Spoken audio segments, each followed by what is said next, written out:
Hello, everybody, and welcome to another adventure in history. Hope that you're having a good day. Hope that the week is treating you well. I hope that the evil forces allied in the universe against you are going to have a horrible time conquering you and meeting their end goal of universal domination. Hope everybody's doing okay. What's up, everybody? What's up, Matt? The bad man I am. Welcome in, Schmonite. Is it time to wash dishes? It's a Thursday and Shane's streaming, so it must be time to wash dishes, right? How's it going, Schmonite?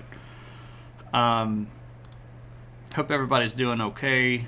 It is the kind of the last week of a functional work at work. Just finishing up, putting them away. There we go. We all know what time it is. I actually finished putting in the last of my grades for the semester, so I got that done. I got most of my end of term paperwork done. Now I'm waiting on other people to do their job so that I can finish doing my job. And let me tell you, it's not necessarily my favorite thing to do. I want to be, hands washed, clean, done kind of person, and I can't do that until everybody else that teaches sociology of any sort puts in their student learning outcome data. And this is one of the joys of being program lead that I got volunteered for / didn't put up too much of a fight to take over. Anyway, I gotta wait on everybody else to put in data so that I can do all this big number crunching and then do this really, really fun stuff called use of results, where I have to explain what we did through the year and why we did it the way that we did it. And it's all got to be super legalese with these big fancy words. You can't just say, we did the same thing that we did last year and that's why the numbers look the same. You can't say that. You have to say stuff like, we affected changes to ensure that the student learning outcomes would be equitable, because you got to use fancy terminology for all this garbage. But I'm kind of good at that. I speak very fluent BS, which I guess is sort of one of the reasons why I got stuck with the stuff. Does sociology include gender studies? Yes, I teach an entire chapter on sexual orientation and gender identity. And let me tell you, it's a not fun chapter for some people. A lot of people really, really don't like that chapter. What's up, Agni? How's it going, man? Wrapping up semester, about to turn in the last of the big projects. I mean, it has to be in next Wednesday, one way or the other, right? Has to be in one way or the other. But yeah, then that kind of stuff. Oh, if I say gender stuff way too loud. Mixed opinions. I'm not sure if that means that you have mixed opinions about the topic or if my class is full of people that have mixed opinions. And I can tell you that my class is almost always full of people that have very mixed opinions about the relationship between biological sex, gender identity, and sexual orientation. But it's a productive discussion, even if they don't necessarily like it, because I think that some people are actually just interested in learning about the topic, and they might be afraid to ask a person that's in the LGBTQ community because they would feel like this is some sort of imposition. Also, people sort of have this inherent gut instinct that they don't necessarily always want to turn to the internet for material like that, because it gets very testy on the internet when discussing these things. So I think it's a good thing to talk about. I think that a lot of my students, even if they aren't in a transgender, non-binary gender identity, or even if they're not in a heteronormative sexual orientation, I think that it's fine for them to have this discussion. I think that they benefit from it. And I do think that it gives a lot of the students in my classes that are transgender or non-binary or not in heterosexual orientation a backup, right? Because they know that I know these things, and they know that other people are going to know these things, and I think that it helps them navigate the deep South society that I live in, right? Because it's crazy down here. What's up, Vipers? Yeah, I figure we're going to break out all of the Australia puns. So if we've got them, go ahead and use them, right? You're going to sail down the Danube and, have some wine in Vienna. Right? It's a bit of a joke because it's Austria, not Australia. Yeah. If you explain the joke, it makes it 10 times funnier, right? But Badman, if you ever wanted to talk about that stuff, I'd be happy to talk about it on stream. I don't have any shame about talking about all of that stuff. I've got a lot of academic knowledge about it, even if I don't have experiential knowledge, which of course isn't the same, right? Living it and reading a book about it is not the same thing. But I think it's healthy conversation that everybody can have, even if you don't agree, right? Just recognizing that other people have different opinions that are based on their personal experiences. What up, Allie? How's it going? Do you enjoy teaching this topic, or am I forced to? I don't have to teach it. I get to pick whatever I want to teach, and I teach it on purpose. And I enjoy teaching everything. It's not what I would say is my favorite topic in the book.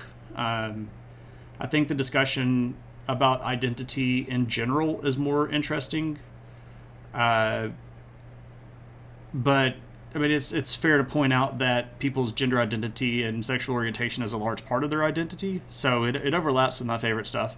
I don't dislike teaching it. I don't dread teaching it or anything like that. I think it's a perfectly great conversation to have. So, you really should post a going live notification on Discord. Yeah, I guess I forgot to do that.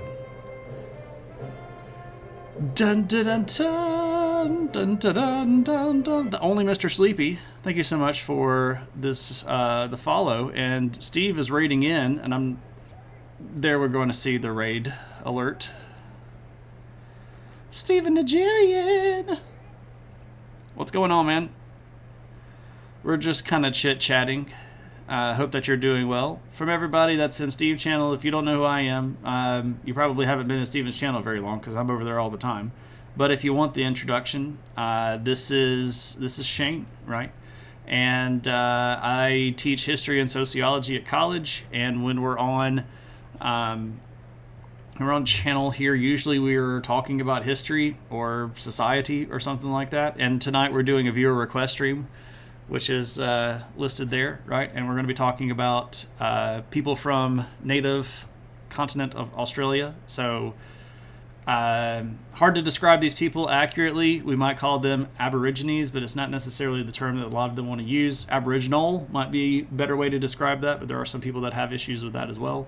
The native people of Australia is sort of the way that I typically like to refer to these individuals.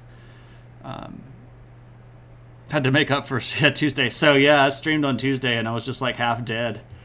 And I didn't necessarily want to stream, but then Steven was like, you've got to stream because you got to get... And I'll have you know, I didn't get a single follow that was new on Tuesday. And Viper had to unfollow and follow back just so that I felt like I got something out of it. Well, at this point, we just got a follow from Only Mr. Sleepy, so we only need 30 more. What's up, Nick Slottle? How's it going? Only Mr. Sleepy followed right before you got here. So, see, I'm helping. That happened prior to you arriving, though, Steven. Unless Only Mr. Sleepy was in your chat room and then came over here.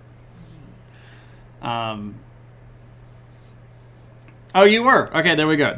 Okay. Okay. Steven is your grandpapa. Okay, I feel you. That's cool. He and I get along really well, and we're both giant nerds, and we both like a lot of the same things. So I think you'll probably feel rather at home, right, in the world that we got right here. Told him I wanted another History of Me Middle Earth stream. Yeah. I got you. Yeah.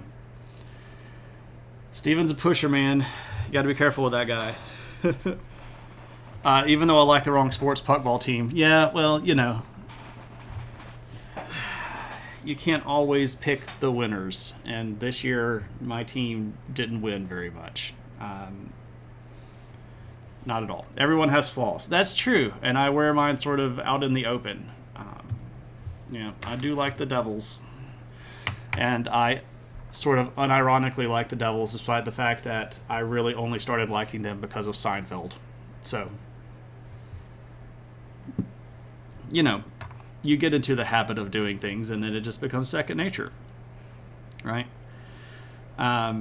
It bugged my parents, and, Seinfeld was there. So, hey. Anyway, yeah, so also since okay, wait, time out. I read that and then I couldn't actually read that. I don't know what's actually going on here. Okay, so also since you know history, have you ever heard of the Battle of Cladion? I can't say yes to that unless Battle of Cladion.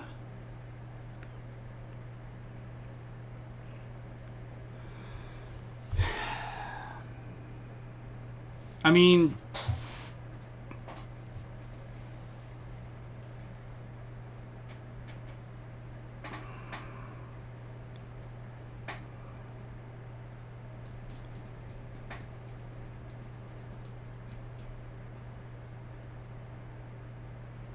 I'm trying to like there's so many battles.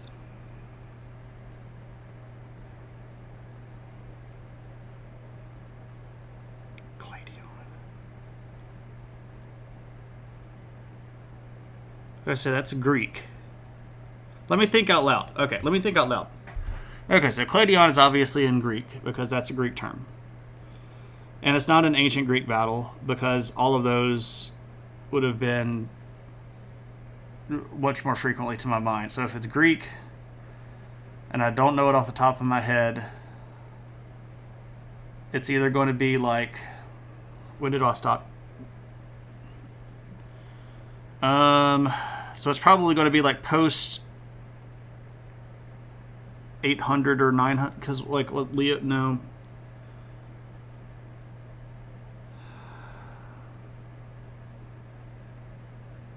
Once we get out of iconoclasm in the East, I'm pretty much to surface knowledge.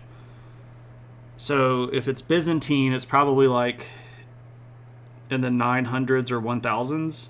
Or 1100s, because after that, all of the Byzantine big stuff is getting into Ottoman expansion, and I know those. So there's a window of time for Greek battles from like 900 to about 1300 that I'm not super familiar with.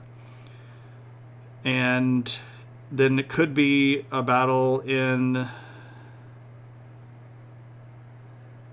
No, it wouldn't be in the Holy Leagues, because I know all of those big ones. I mean, it could be one of those battles where it's like... Yeah, okay, so... Bulgaria, Eastern Europe... Yeah. Okay. Okay, let me catch up. If I were a Penguins fan, we couldn't be friends. That's fair. Nobody likes the Penguins. Where Emperor Basil died of a heart attack. Yeah. Okay. I'm familiar with that. I just didn't know the whole thing. I'm sorry. I'm very tired. 1014. Yeah. So that's in that weird window of Byzantine history where it's not that I don't care. It's just that I haven't memorized all of it. Right. What's up, Lumpy? Yeah. So. I mean, Basil's cool. I just don't have his whole world memorized. I'll be real honest. I know, and this is going to like, there were, like, if Rethius is here, I'm about to probably make Rethius really upset, but I don't think Rethius is here. Byzantine history around the 1000s is really not my favorite world to to like study up with if I was going to do history of the 1000s, the stuff that's in the 1000s era. I'd be way more at home doing history over in Japan or in China, or I guess even over in Europe, like the Viking expansion stuff and the unification of England stuff. That's sort of more my speed in that time period. Or like Mesoamerican stuff. There's a lot of pretty cool Mesoamerican stuff going around that time period, about 1000.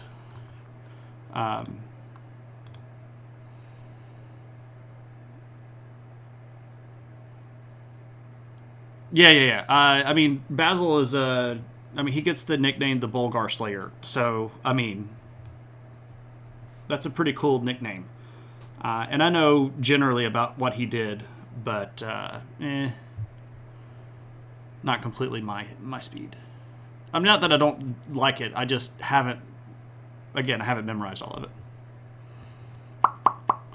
What about the Battle of Evermore? That's a pretty good song. That's, it's off the... What album is that off of? Is that off of Physical Graffiti? I can't remember what album is Battle of Evermore off of. Led Zeppelin 4. Okay, so I knew it was around that time period. I guess I should memorize all of my Led Zeppelin albums too, right?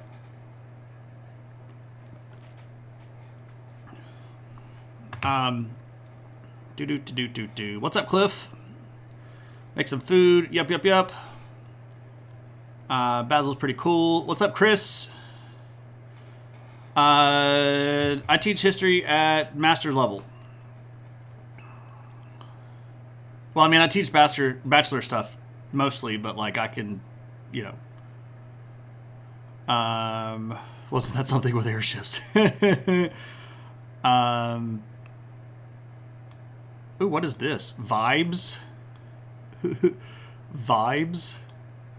Only memorize the information that will help me conquer the wasteland. Yeah, right. Do I know who Basil Levesky is? No, not off the top of my head. Obviously here Bulgar history is not my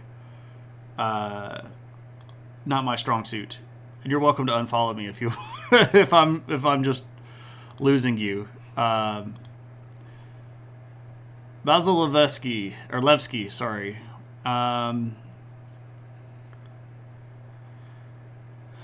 Was a Bulgarian revolutionary who today is a national hero of Bulgaria, dubbed the Apostle of Freedom. Levsky ideologized and strategized the revolutionary movement to liberate Bulgaria from Ottoman rule.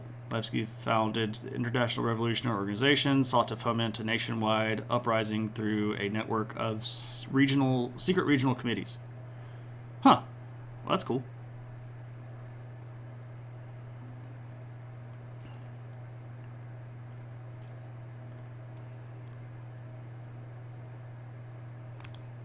Pretty cool photo. Definitely late 1800s stuff, though. Like with the...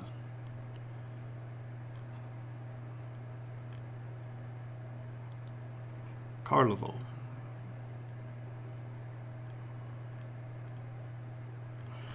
I have to read more about this guy. I can't claim that I know literally everything. And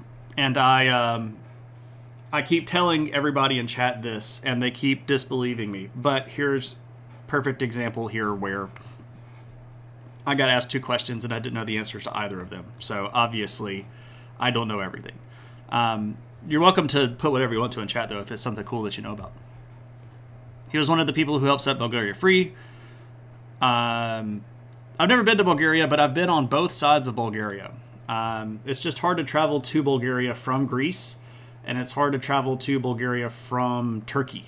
So I've been like right on the other sides of Bulgaria, and it's a place that I'd love to go. There's a lot of cool history there. but I've never been able to make the time to go. Yeah, I love the Black Sea region. I've been all along the Turkish coast of the Black Sea, and it's really, really cool.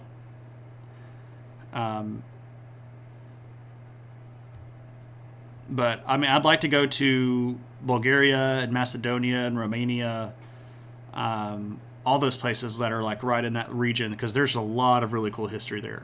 I know a lot more about the Bulgar people as they were migrating in and fighting a lot, and I know a lot more about the Bulgarian people like as they were becoming a country, like when they first got established as a nation, and you get the first Byzantine recognition of the Bulgars in the the 800s, and they get their autocephalous church and stuff like that.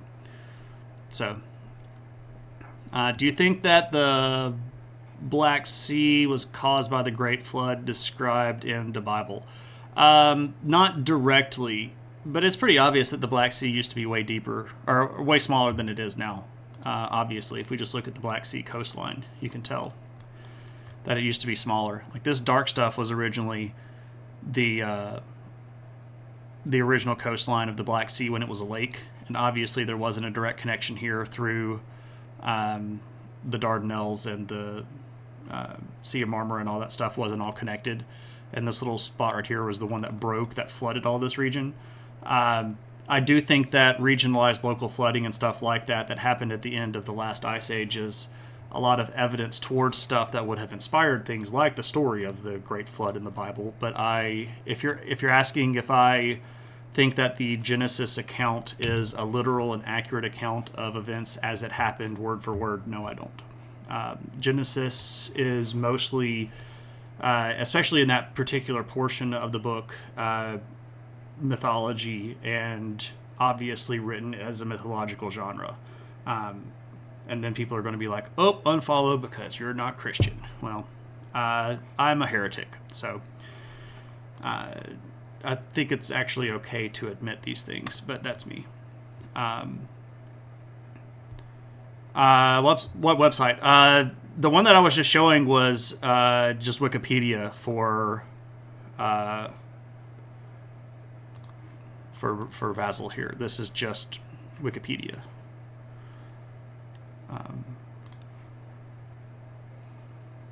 I would double follow if I could. The map. This is a program. This is called Google Earth. And it's literally just a free program that you can use for free. I don't know why the image of it is like that. It's supposed to be like this.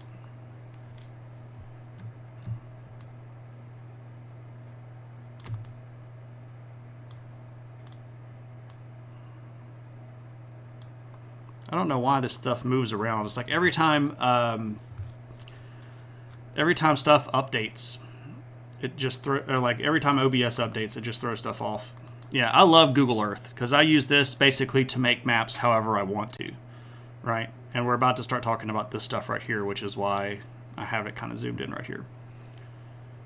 I know, man. Well, I mean, OBS is free, and I'm not trying to hate on OBS for being free because honestly, free stuff is free, right?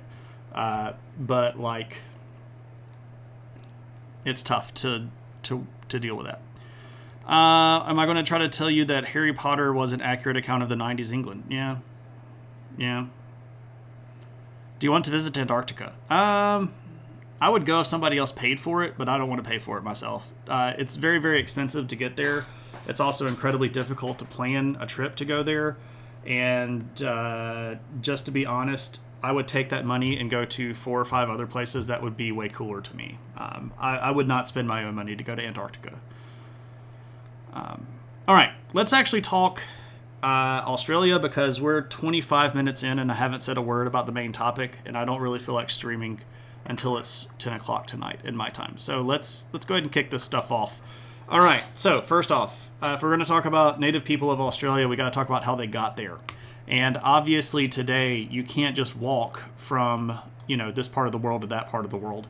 But if we look at the way that things were a while ago, well, crap, now I've messed that up. Nope, there we go.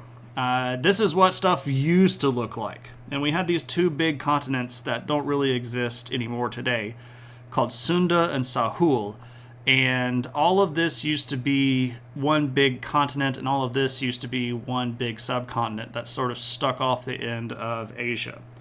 And there were water routes between these two areas, but the distances were significantly smaller due to lower sea levels. And why are we having lower sea levels? Because we're talking about people that are walking around this time period about 63,000 BC. So we are still very much in the Ice Age. And the sea levels, because of that, are very, very low. So all of the stuff that you would see here is exposed land.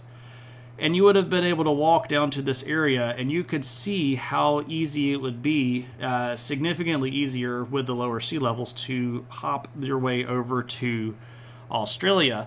But there's a big debate about how this actually happened, and you can see several different terms here. We have the Wallace line, the Weber line, and the Lydekker line.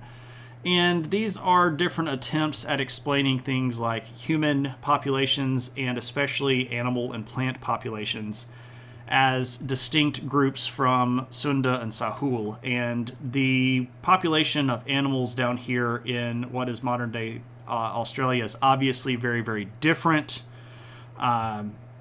Yes, hop across on a kangaroo. Not what I meant, but sure, why not? But the population down here is obviously separate from up here. We all know about marsupials being much more common south of this line and not so much up here. But the point here is it was easier for us to get from Asia to this region in older time periods of global history. Now, there was apparently the first big migration, again, around 63 to 65,000 BC. And there are going to be other points of time where people are going to leave this region and move down into this region, including the most recent one that we can tell about 2000 BC. And the reason that we know that is because there's a biological marker up here that's very common in Papua New Guinea people that start showing up down here in Australia that would have brought more populations from Southeast Asia, including here. I guess I could show you the maps here. So here we have our original migration route from 60,000 to 40,000 years ago down here into Australia. And then we have these secondary groups that are moving a little bit more recently, 30,000 or so. There are big movements out this direction towards places like the Indonesian islands of Java, and then we get to this other little one that's kind of coming around from places like Papua New Guinea up here. But these are sort of small. The one in 2000, though, is particularly interesting because the big thing that they're going to bring with them, other than their genetics, of course, are their languages. And a lot of the languages that exist as native Australian languages are going to be replaced during this time period of about 2000 to about 3,000 years. For about 2000 BC to about 1000 BC. You're going to start seeing a spread of different linguistic group that kind of takes over most of Australia, except for the northern regions up here, which would have been the longest inhabited regions of Australia themselves. Should be asleep, but you're here on Google Maps just looking for what... Yeah, I hear you. What's up, Cave Geek? Everyone knows the Egyptian princess sailed to Australia first. No. But nice idea. Nice idea. So this is also going to be around 2000 BC when dingoes get introduced to Australia. So they weren't originally native. They were originally much more related to the Canis groups that are here in Southeast Asia, and they get brought with this migration route around 2000 BC. So dingoes are not inherently native to Australia, going all the way back to the first people groups. So insert joke about dingo eating your baby. Domesticated or on their own? Probably a little bit of both. little bit of both likely. So the question here is, how did we get to Australia if we are back in, say, 65,000 BC, or 65,000 years ago, 6,300 BC, or 63,000 BC, good gracious, not 6,300. The answer is boats, but there's a lot of debate on how exactly we quantify the concept of a boat in 63,000 BC. First off, are we talking about a canoe? Because we have no evidence of that happening at 63,000 BC. Are we talking about a raft? Maybe. If we're talking about 3 or 4 logs that get lashed together with vines and we use this as a floating platform, perhaps, but the building techniques that existed in this region of the world at that time were not particularly advanced when it came to tools and complex concepts like let's build a boat. We're definitely not talking about ships. We're not talking about things with sails or anything like that at all. The best that we could hope for technologically would be something like maybe an outrigger canoe, but even that is stretching it because we don't have any other contemporaneous examples of boat making like that.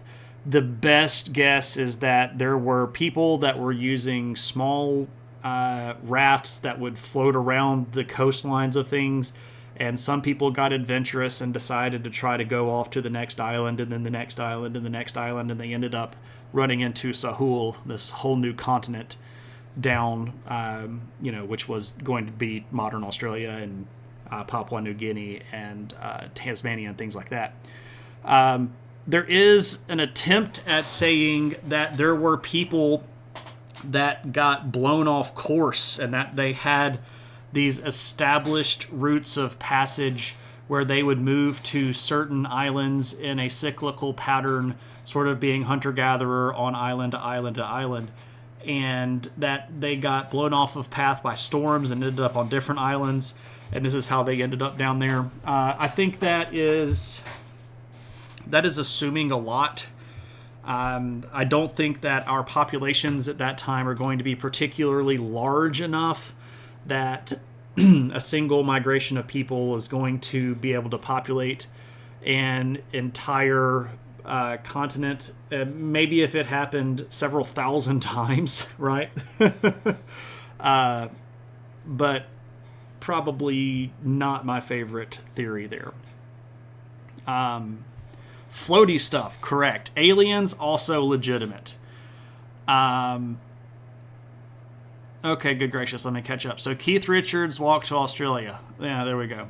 What I loved about Australia is that there is a primary school named Useless Loop. Interesting. You've read the dingoes domesticated thousands of years ago? Yep. There's also a Useless Loop airport and a town named Useless Loop. Interesting. Aliens, legit, potentially. Reed boats are likely, yeah.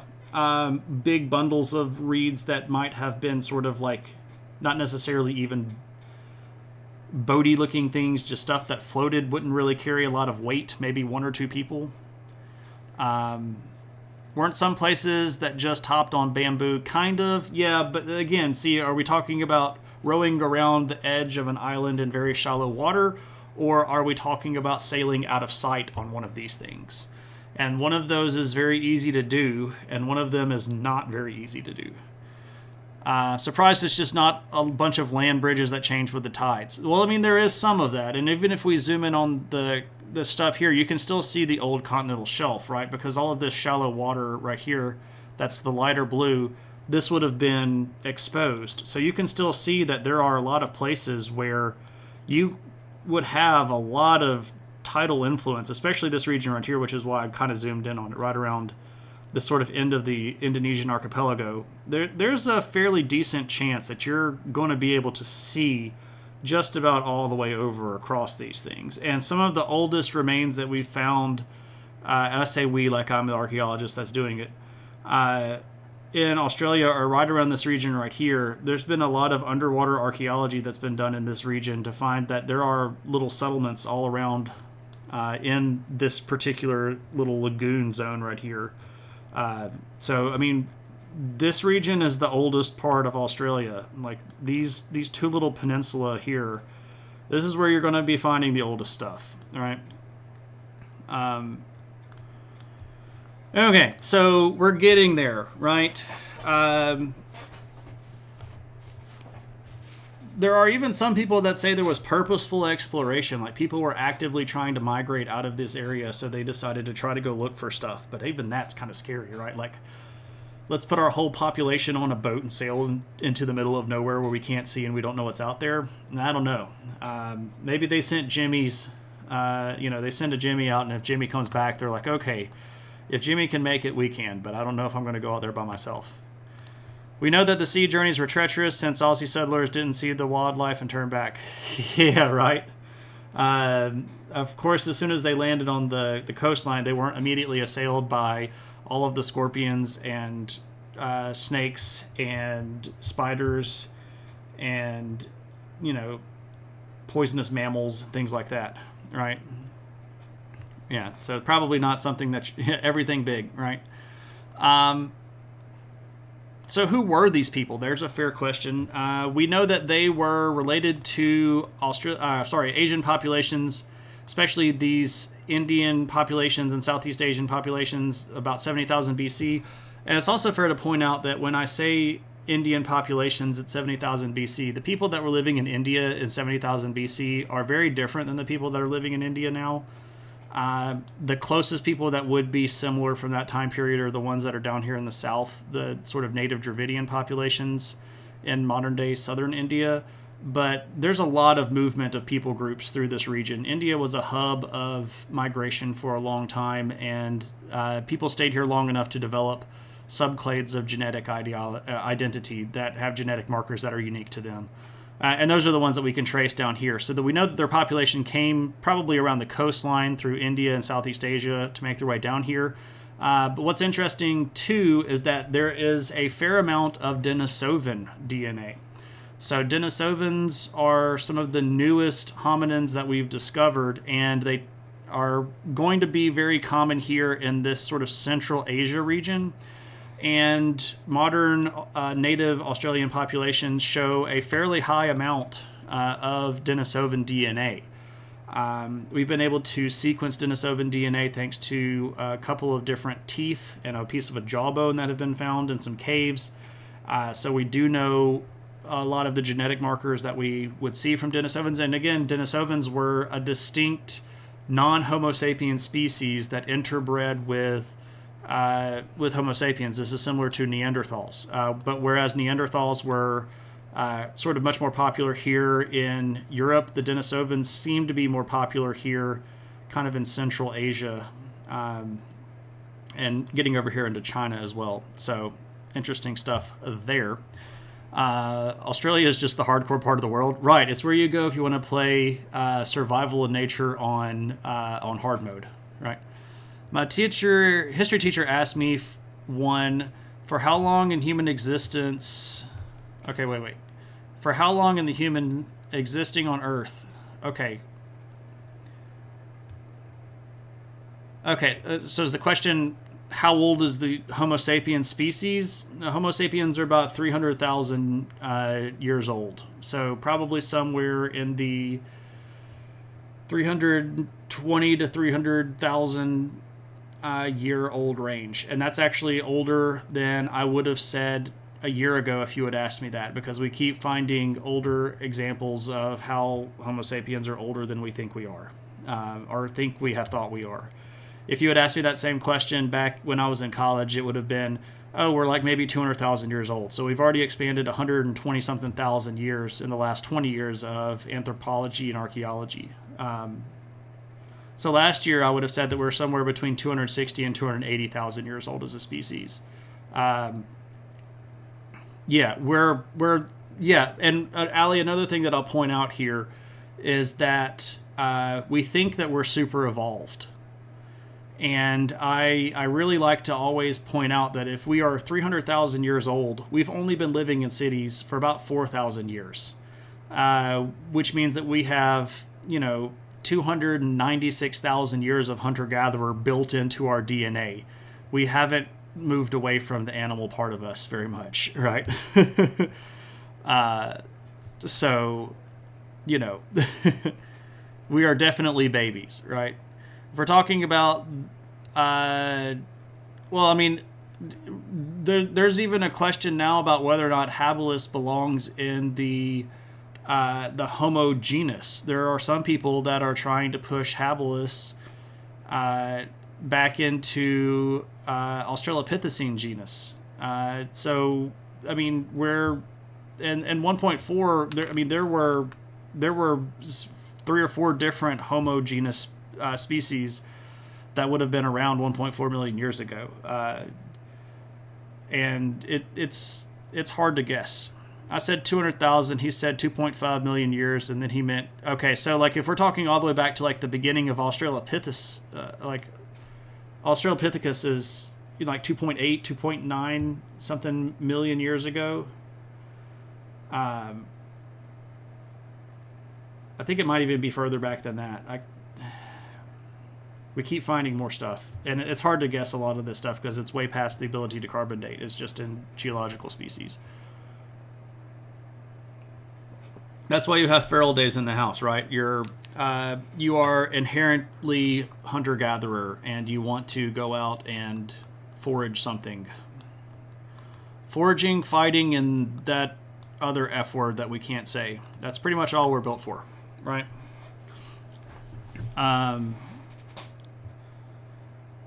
So, yeah, but like, is ergaster an independent species? This is another debate that we can have. Not everybody agrees that ergaster is even an independent species. Yeah, I guess we could say fornicating. We'll just go with that one. We'll just go with that one, right? Anyway, frolicking. What's up, Putsy? Frolicking. Yeah, I'm a pretty frequent frolicker myself. I like frolicking quite a bit. Do you think that the orangutan treating wounds is significant? I saw the article that you posted, and that's pretty interesting. I don't think it's necessarily as indicative as we might want to attribute it to. Here's the thing. So what Viper is talking about here, Viper's gratitude, or anyway, what Viper is talking about is well, not we. There were some people that were observing an orangutan, and an orangutan was treating a cut on part of its body with a particular leaf that we know to be antiseptic, right? This particular type of leaf is good for cleaning wounds. And one of the things that we have a really hard time with when looking at great apes is we try to associate way too much about what we do and how we think with what they're doing. And there is just as much learned behavior there as there is instinctual behavior there, right? So if my dog eats bad food and it goes out into the backyard and she eats a certain type of plant, that plant will make her puke. Does that mean the dog understands that this particular leaf is designed with a particular chemical that will make me expel my stomach contents? No, it just knows that it smells like this, and that smell is associated with puking. So it's more of a logical chain of stuff instead of an intuitional chain of stuff, right? If an animal knows this thing smells like this or this thing feels that way, it doesn't necessarily understand that what it's doing is healing its wound. It understands that what it's doing is helping, right? And it's just designed at keeping itself alive, because that's the whole point of life, right? First off, preserve self. Second off, replicate self, right? That's the two goals of life.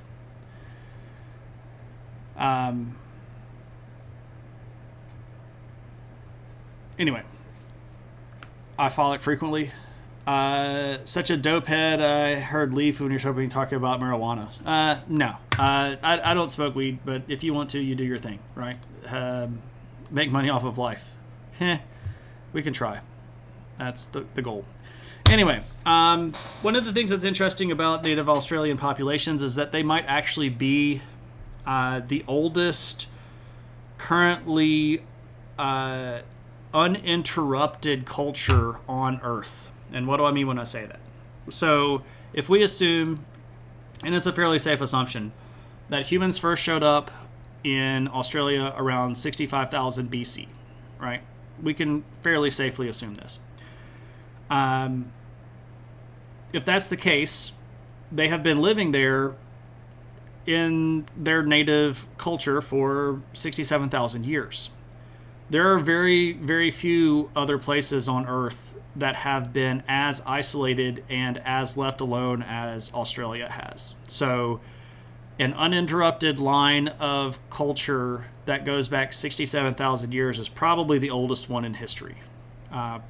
So that's pretty neat. If you find native people in Australia that are currently still living in their native way, that might very well be the oldest one on Earth. The other ones that might kind of be close like that are the ones from Central Africa, just south of the Sahara, but they were directly affected by European colonization, so we can't necessarily say that they live exactly the same way.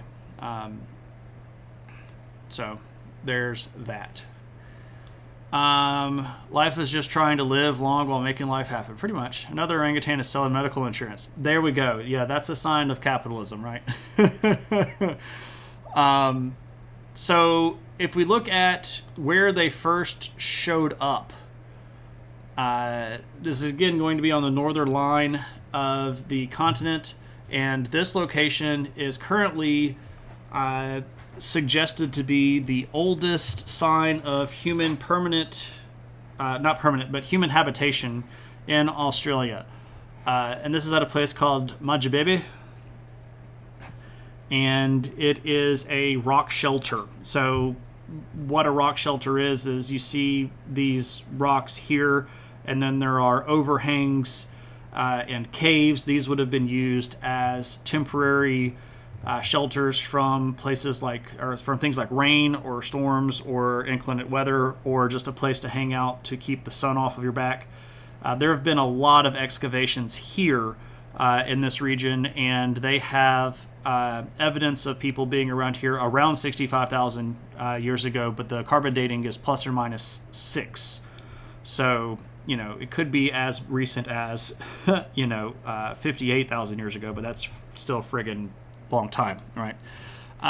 If we're looking at how people moved around the continent, they're going to sort of work in both directions, both coming around here, and Majabebe is up here in this northern part of Australia. So moving around the coastline this direction and around the coastline this direction, ultimately ending up down here in what is modern-day Tasmania, which at the time was still connected to Australia. The oldest human elements and remains down in Tasmania, are about 38,000 BC. So it took them quite a while to move around. When the sea levels start rising, this is of course going to start isolating the population. So by the time we get to about 11,700 BC, we're going to end up at the end of that very famous Younger Dryas era. The sea levels are going to rise considerably, and Australia is going to get further isolated, as are populations on some of these islands, especially places like Tasmania. So this is going to kind of be like the last of the big connections for quite some while. The Sahel continent is basically going to turn into what we would call today Australia, and this is going to sort of set in the fact that we're not really going to have a lot of genetic admixture until much, much later in history. If we're looking at the kind of physical culture that they have, there's some pretty old stuff going on here. Majadebe, okay, I see what you're doing here, and I thought that I was pronouncing it wrong, but what you're actually doing here is making a really bad joke from really bad songs. Australia Australia, the place where winters, yeah, so it's in the southern hemisphere. So they're when our part of the globe is tilted towards the sun, their part of the globe is tilted away from the sun. We've got some pretty old human tool stuff down here. So this is an axe that would have actually been a hafted axe, meaning that it would have been a compound tool, not just a hand axe. This is a place called. This was excavated at a place called Windjana Gorge. Back 46,000 BC is what this dates to. And this particular piece right here is widely recognized as the oldest example of a hafted axe that we have in human history, period, from any location. So we've got, obviously here, compound tools, bows, knives, axes.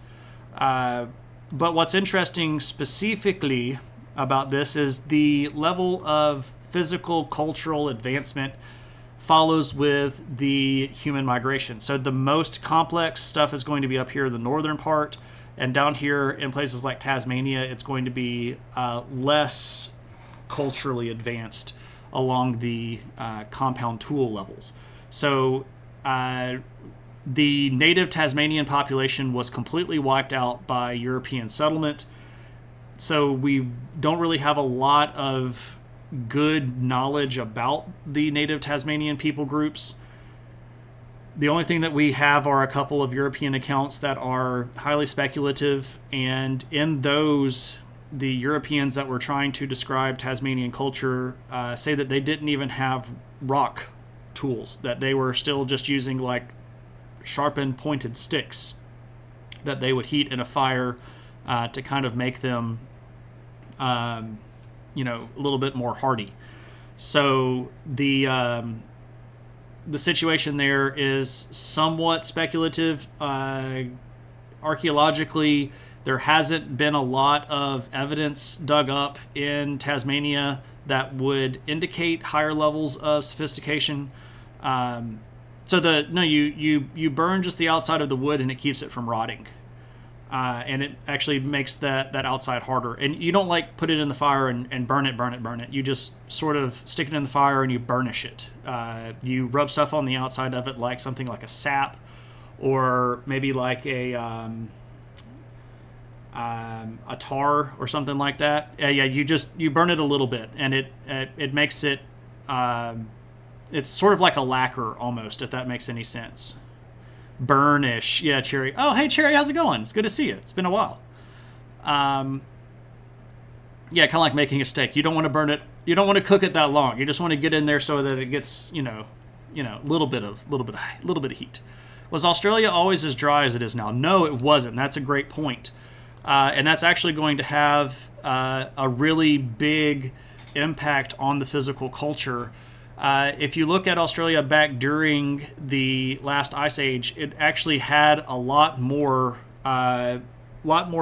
precipitation, and the central desert that is today almost completely uninhabited, except for a few modern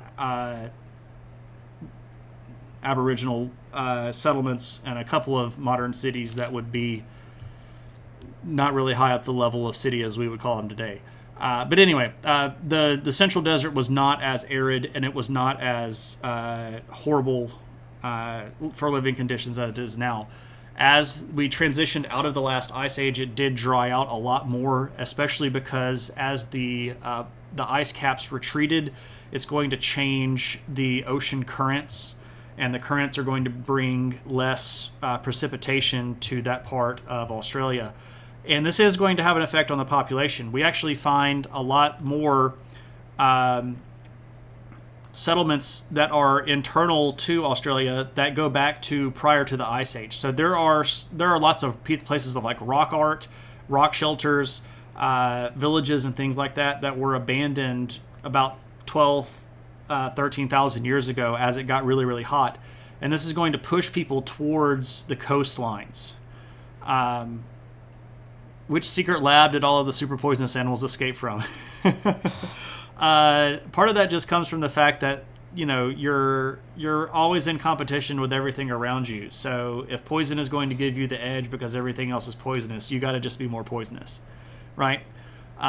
But as populations are going to move towards the coastline, this is going to do things like affect their language. And there are a lot of philological and etymological research lines into native Australian languages. And you're going to start seeing changes that affect it because you see elements of things getting pushed together because of stuff like people moving around and things like that. And obviously migration is going to play a role in the linguistic change, because as people that speak different things get pushed together, they're going to start blending their language more, right? You're going to start seeing more loan words. You're going to start seeing more words getting used, or more phrases even getting used across time. So right now, the reason Australia doesn't get a lot of rain along this area is because most of the ocean currents are going to pull the moisture that comes out of this region into the Indian Ocean cycle. And a lot of the cycles that would have been more prevalent in the Ice Age would have come up this direction and brought rain across this part of Australia, whereas now it basically just skirts the edge and comes up this way. And this is playing into what we would call the monsoon pattern that happens here in the Indian Ocean. So most of the moisture that would have, 20,000 years ago been dumped on Australia is getting dumped in Southeast Asia and across India. So, good questions. I wonder if they like rock music back then. Kind of, sort of. How does it get so much rain? Would be venomous. Poison. Yeah. That's right. Indians steal the credit card. Well, no. I mean, I get what you're saying, but like they didn't do it on purpose. It was just the fact that when you take, a billion tons of ice out of the ocean, it's going to change the temperature of those oceans, and the currents are going to respond differently. Also, when you expose lots of new, or when you eliminate lots of land from the ocean, it's going to open up new currents, right? Because there's not going to be land blocking the flow of the water anymore, right? When was the first shrimp put on the Barbie? I do not know. But by the time we get to the point where Europeans showed up, the estimated total of population for Australia would have been about 300,000 people. So not necessarily very densely populated, except for the fact that you had to take into context that most of those people were living, again, around the coastline edges.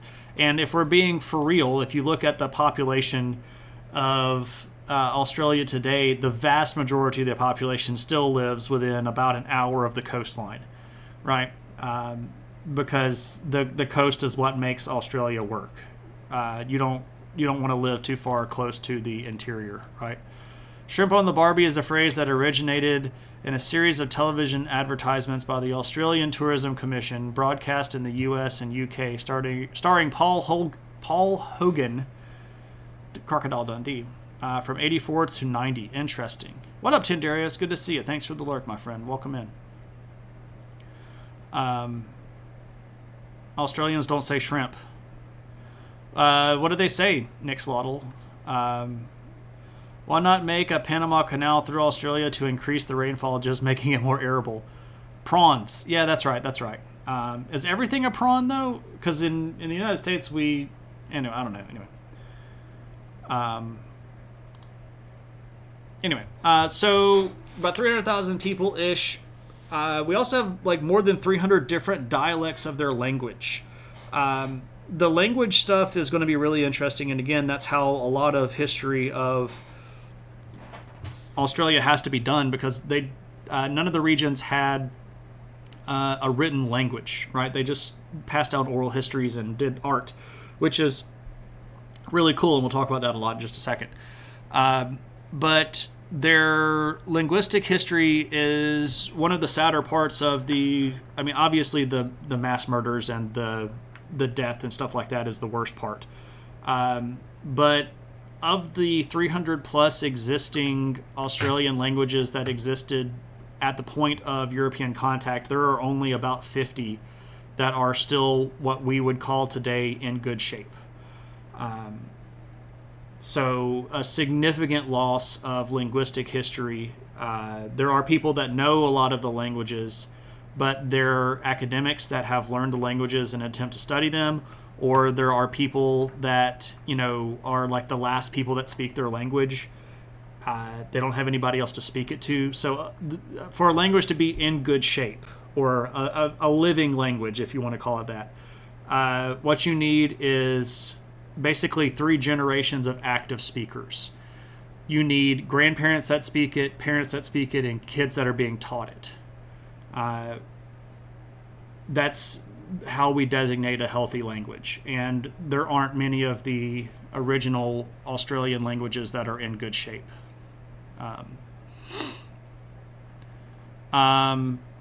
We don't actually know what happened in Dubai, and we don't actually know if cloud seeding works. It's very expensive, and there's not really a lot of guaranteed effect. So let's talk a little bit about the culture here a little bit more in depth. And specifically, I wanted to take a while to talk about what some people refer to as dream time, or you may have heard some people refer to, Dubai got flooded, but do we know for a fact that it was because of cloud seeding? Or could it be literally anything else, like the fact that the climate is going wacko and everything's going crazy on, I don't know if anybody's convinced that Dubai got flooded because they're cloud seeding. Because I don't think that the jury is back on whether or not cloud seeding actually works. Dubai also got flooded because it rains there like that every few decades, and they don't plan on it raining. This is the same reason why places like Houston get flooded, because they don't have infrastructure that's designed to handle large amounts of rain. This is the same reason why New York got flooded when they got hit by a hurricane. It wasn't because they were cloud seeding, it's because Hurricane Sandy hit New York, and New York doesn't have infrastructure in place to pump out thousands and thousands and thousands of gallons of water, because it just doesn't happen that frequently, and people don't really plan on things even if they know it's going to happen. We hear about these 100-year weather events. Yeah, if it's going to happen every 100 years, you should probably think that it's going to happen. And honestly, Dubai's infrastructure is one of the biggest paper tigers in the world. If you scratch even a millimeter below the surface, what you find is modern-day slavery and really crappy decisions when it comes to architecture. They're slapdashing a lot of that stuff together. Not necessarily as glitzy as they want you to think it is. Lots of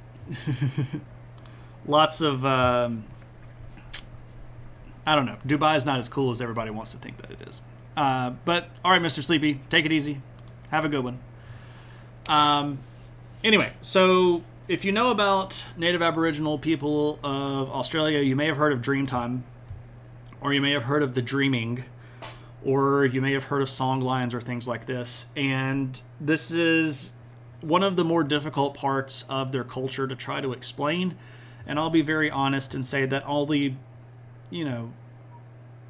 I've read a lot of stuff about this, and I have what I would consider to be a fairly decent knowledge of how all of this stuff works. And I don't even think that I really understand it the right way.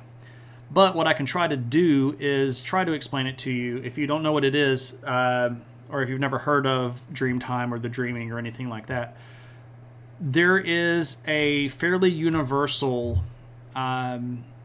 belief set that is held by most Native Australian peoples. I should say this though before we go any further.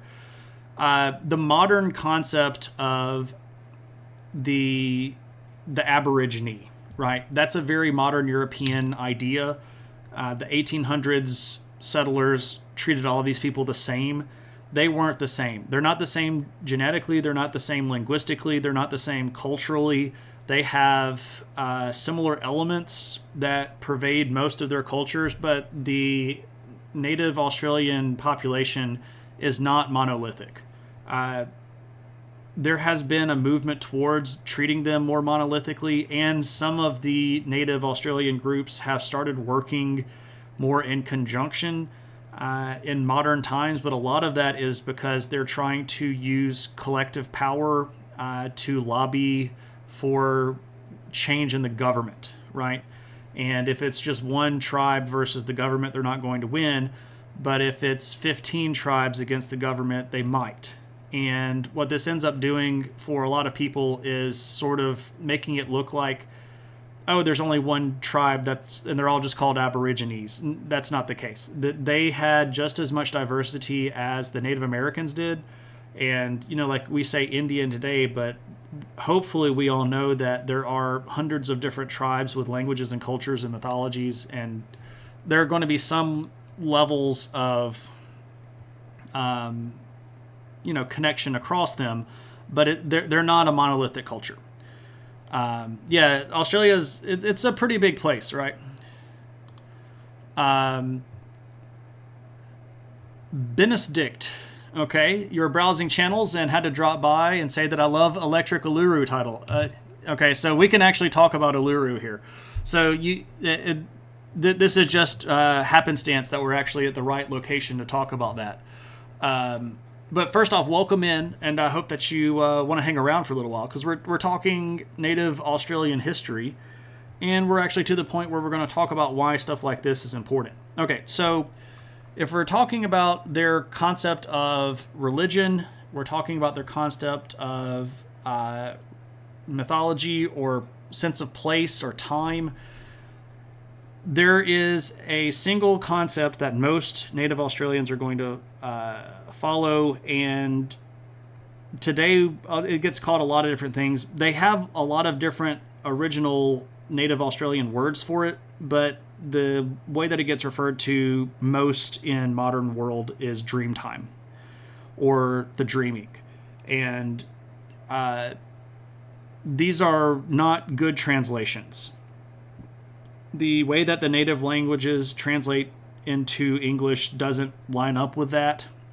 And because it gets called that, it leads to a lot of really improper understanding. So basically, and this is me trying to explain something that's very, very complex. So if you have questions, make sure that you ask, and I'll answer as accurately as I know. This thing right here that we're looking at is a place called Uluru. And it's historically, it's also been referred to as Ayers Rock. Ayer was a guy that sort of named it after himself. But this is a place, and it's a big rock, and it's in the middle of Australia, and you can see it, and it's very, very famous. Claire Stormbless, thank you so much for the bits. And I don't know why my bit alert isn't going off, but I appreciate the bits. Thank you. It is a nice rock. So why is this rock a big deal? Well, it's part of a national park now with another big rock outcropping. And the reason that place is so important is because it represents a part of Dreamtime.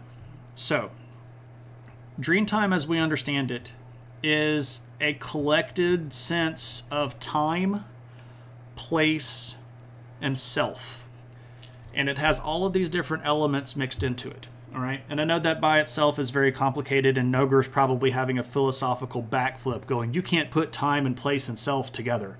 This is one of the reasons why it's so difficult for Western people to understand this, because we want to cram it into ideas that we understand based on Western ideology. But according to most of the understandings of Dreamtime, time sort of all exists at the same time. So the past and the present and multiple different potential futures all exist at the same time. Yes, backflip. No, you were like, that sounds fun. Okay, cool. So the way that you have to try to think about this is that we see a rock.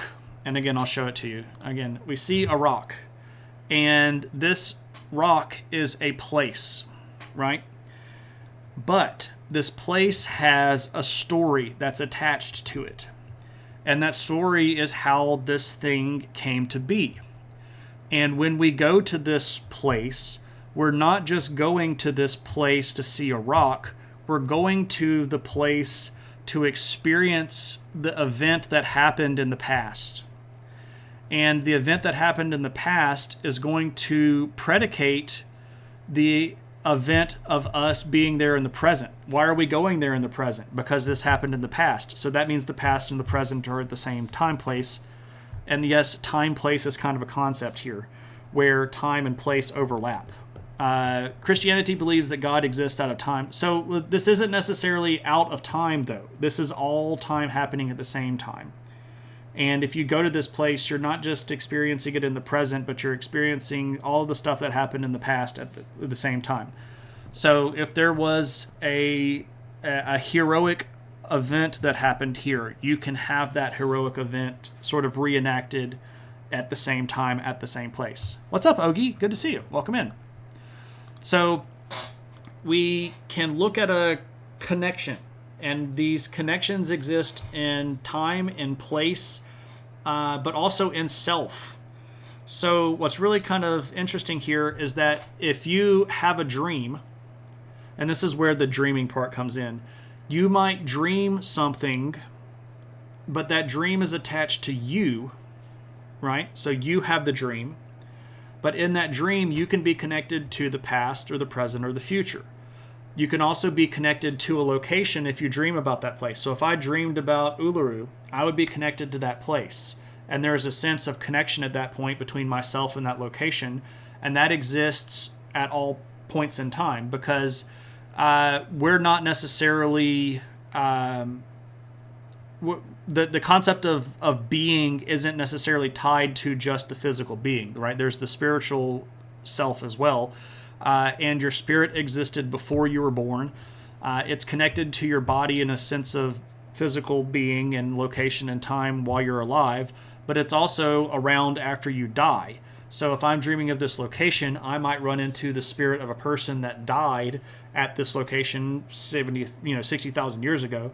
And at that point, I'm connected to this person both in my mind, right, in a dream, but also at a place in time, which is both now and back then, at a specific location, which existed both now and back then.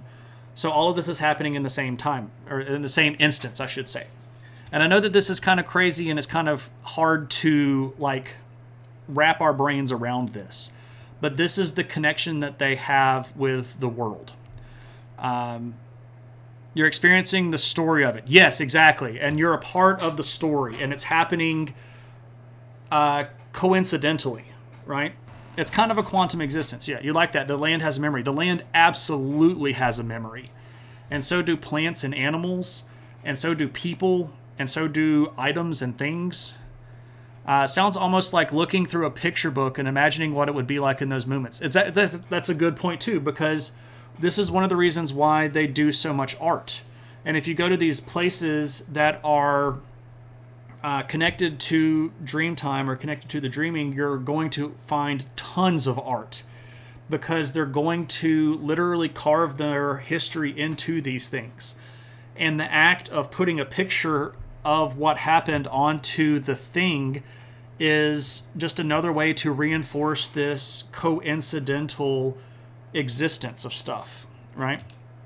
I don't teach at a university anymore. I now teach at a college.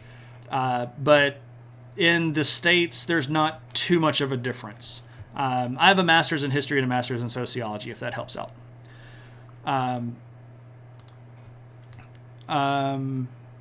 Awesome concept. I hope that the VOD is up after the stream. Yeah. I'll be publishing this as soon as I get off stream, Girl Forest. History publications are... Yeah, Twitch doesn't have a lot of history. I'm, to the best of my knowledge, the only person that actually tries to teach history on Twitch. There are other people that will stream under the history title, and I'm not trying to disparage them at all. I know all of the other ones that I can think of, and I follow all of them and we raid them all the time. But a lot of other people will do stuff like reaction type content where they'll play videos and then react to it, or they will play a video game and talk about stuff that's in the history. to my knowledge, I'm the only person that does history like this, and that's not me bragging. It's just me saying, it's me agreeing that this is rare on Twitch. Does that relate to their rituals of death? You saw a show where a Napoa passed away, and they had to add a trigger warning for the family and others that might watch or believe the same spiritual. Ali, I didn't understand your question. I'm sorry. Does that relate to the rituals for death? So if it that part, yes. Death is part of the cycle, and it's part of the connection. It's part of the right way of doing things. And there are even death rituals where people kind of pass down their position within the tribe from person to person. And this is sort of literally like putting part of my existence and my history and my place identity into you. So there's definitely some of that. If time is quantum and you can exist in past and present, then is there no death?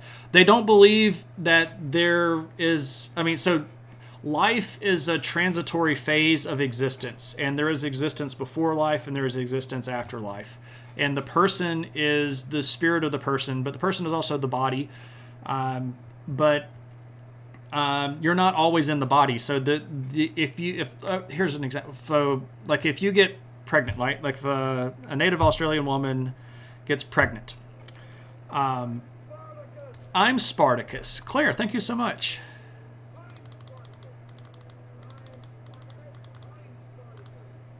I'm Spartacus. Claire, thank you so much for that subscription.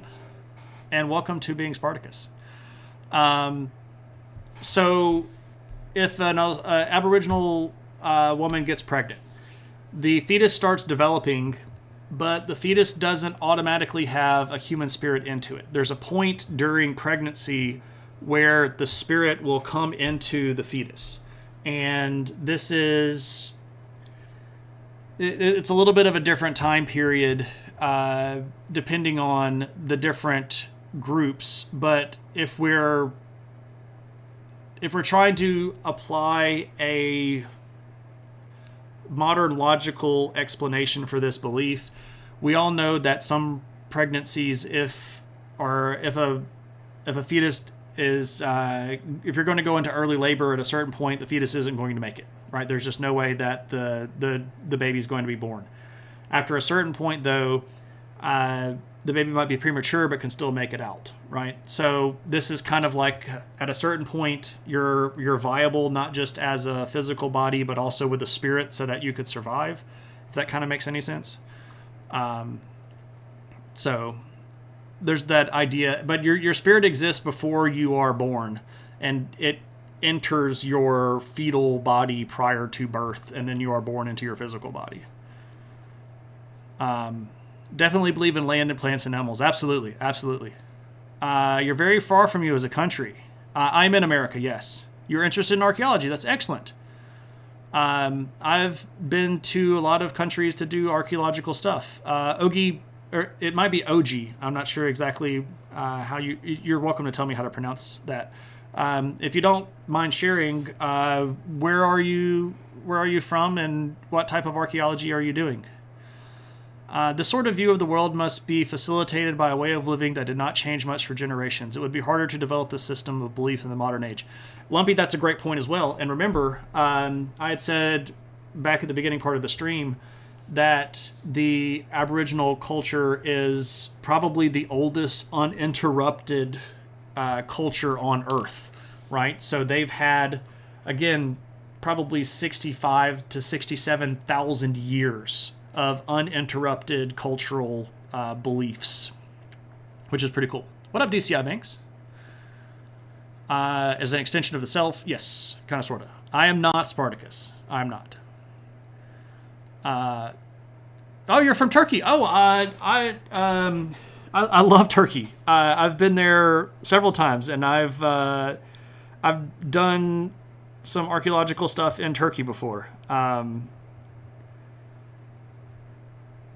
very excited to hear that. I was in Turkey last in 2022, and I spent a lot of time out in the far eastern part of Turkey,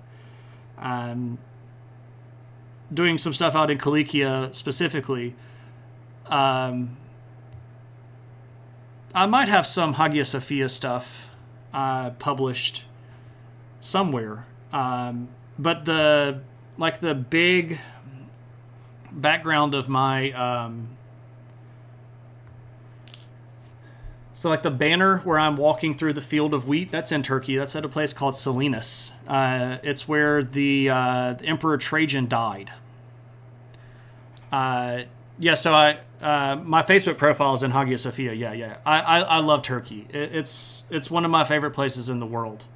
I've had amazing experiences with Turkish people. I love that place, and I want to go back so badly.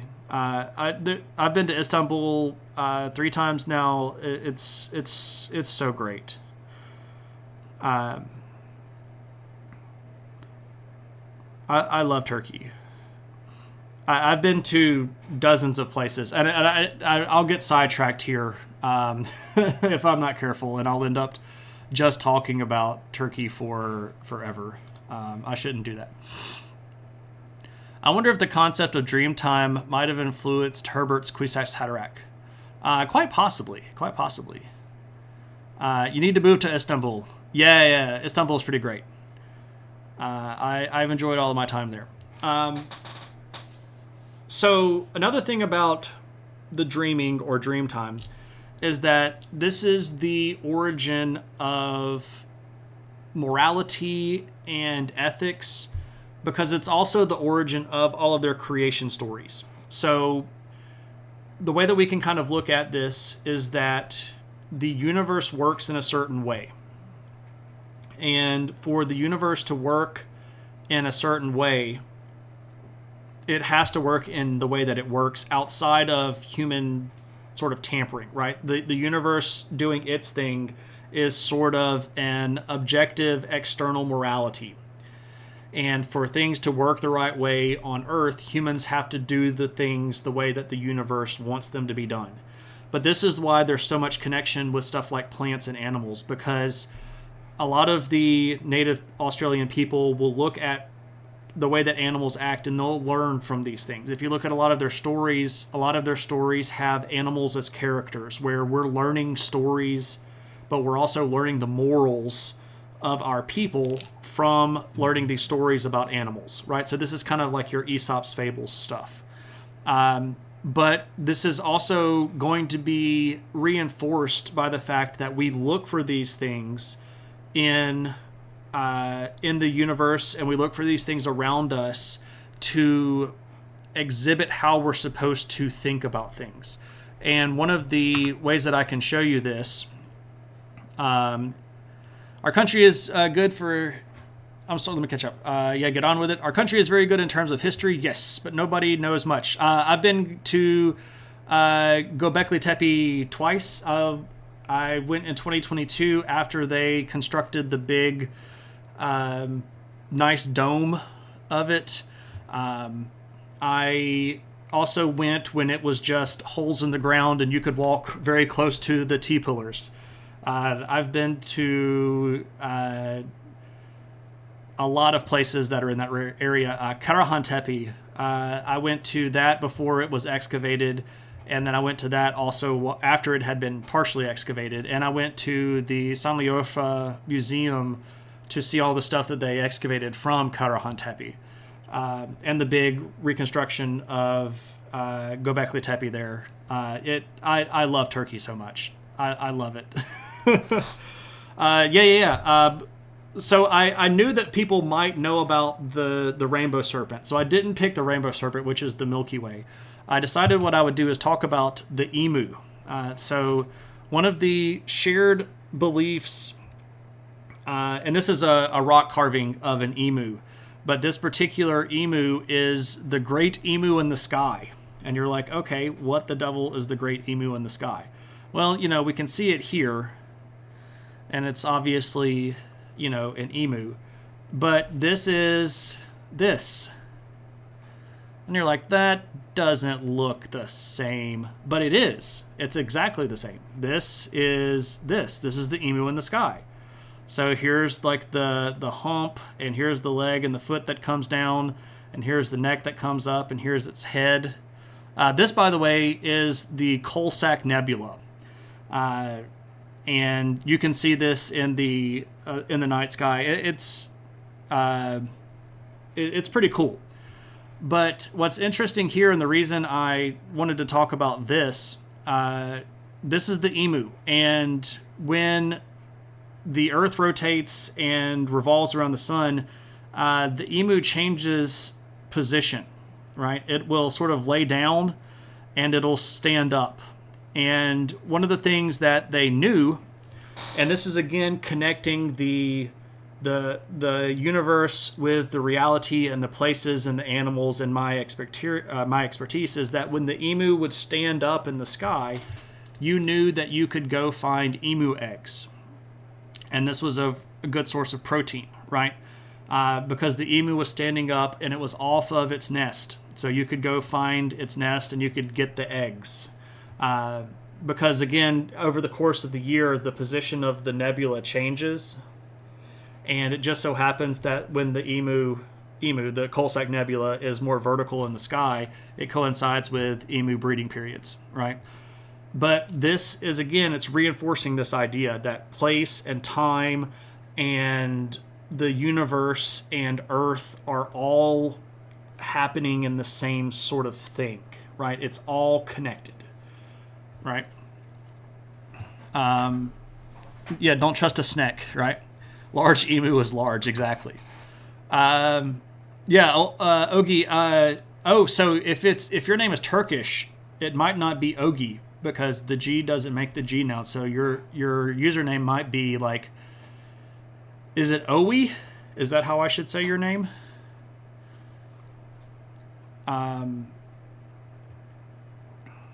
Looks like melted ice cream. Yeah, there we go. You never heard it called the emu in the sky. You love that. Yeah.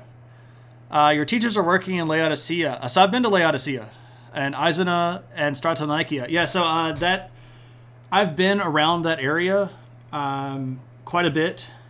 One of my favorite places in that region is really far off the beaten path, and it's called Gurga.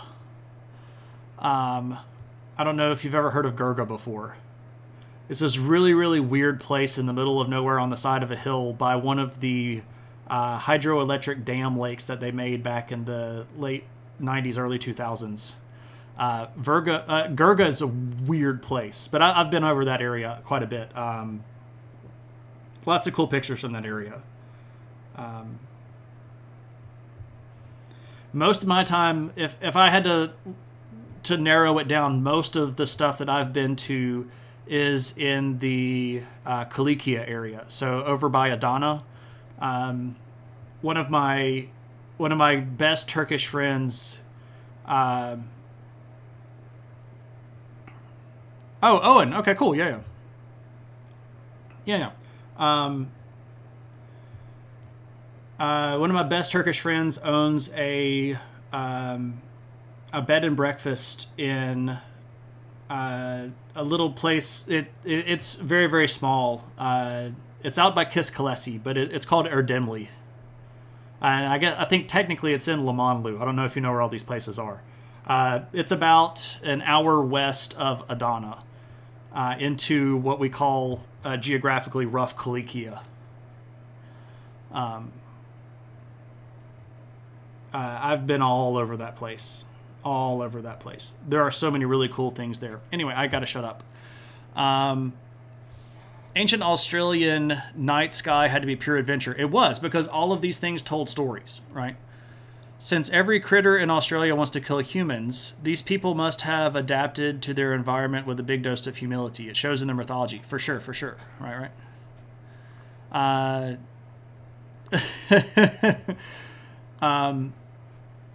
Okay, so let's talk a little bit about ownership, because this is an interesting thing here. There are certain parts of Dreamtime or dreaming that can be kind of owned, but owning, in the word owning, is not exactly the same. It's more like an eternal custodianship, if you will. So if you look at some of the locations, like some of the sacred sites, there are different tribes that will say those sites are ours. But in a modern sense, we would say, oh, they own that land. But in the sense that they're using it, what they kind of mean is the original stories that happened in this area are the ones that we are related to. And because our tribe has the stories that connect to this place, we are the custodians of this place. And we are irrevocably and perpetually linked to this site because this is our history. And again, this is the past and the present existing at the same time in the same location. So a lot of the sacred sites that have been marked as heritage sites inside of Australia are under the custodianship of particular tribes who claim ownership, to use the term poorly, of these sites because those sites are traditionally and historically their own. It makes me happy to see such people around here. Yeah. We've got a lot of really cool people that hang out in my chat. And I'm very lucky to have as many cool people hanging around as I do. Legacy is theft. I'm not sure exactly what that is entitled to, Viper. You maybe explain that a little bit.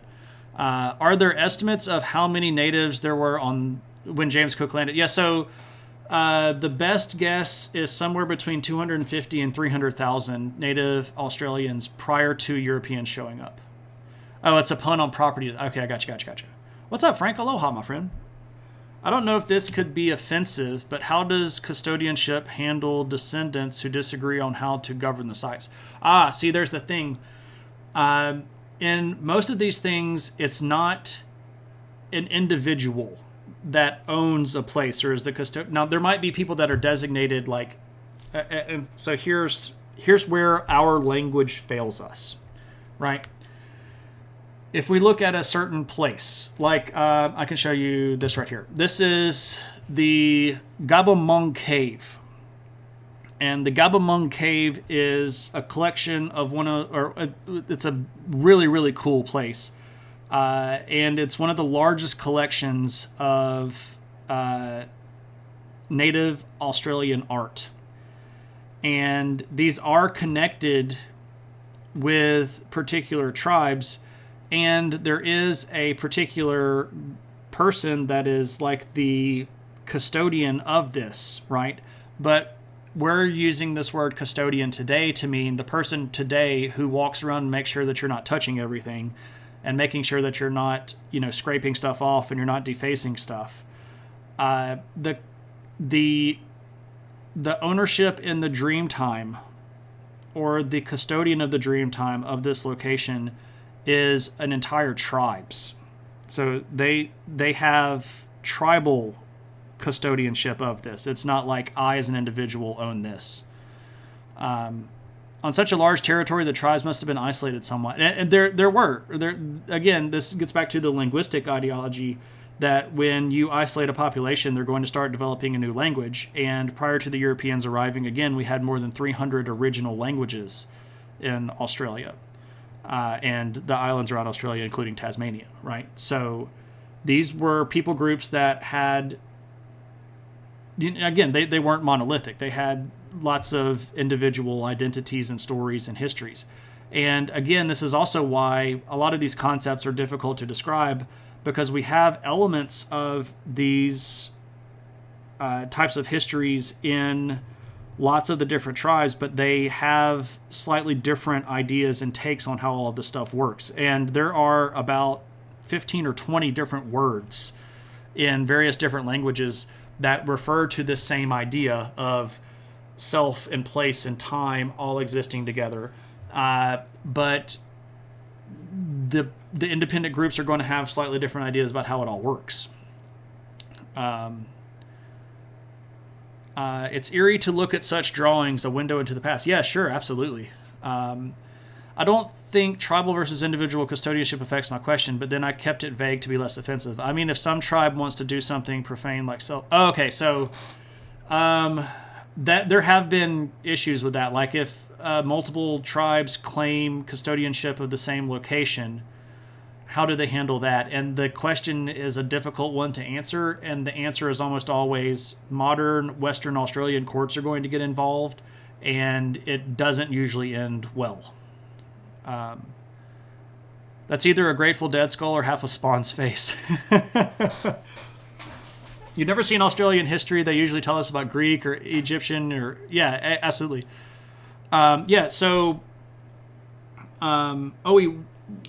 This is what I do, though. Like, I teach world history.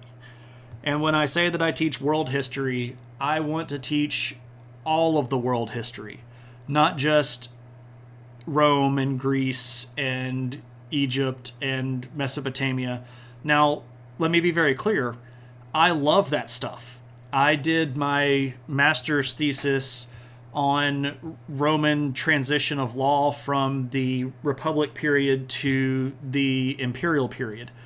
But I also want to talk about stuff that has nothing to do with that at all.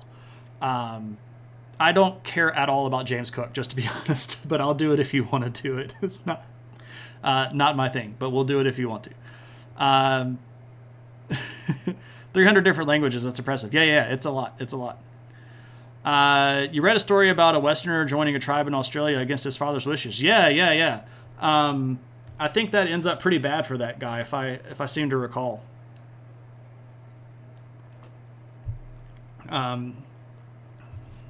It also kind of makes more sense about why I know so much about why I know this, right? Because if I'm going to study stuff, and I might want to write something about it. Anyway. If you want to, we can. It's just he's not a cool guy. He is one of the worst examples of show up and kill a bunch of people and claim a whole bunch of stuff and do really jerky things to native peoples. It's like a greatest hits of horrible genocide kind of stuff, right? I like going to all places. I'm going to be going in a couple of weeks to Belize and Guatemala to see Mayan history and pre-Mayan civilization there, right? So I like going to places all over the place and doing all kinds of stuff. The English captain who is...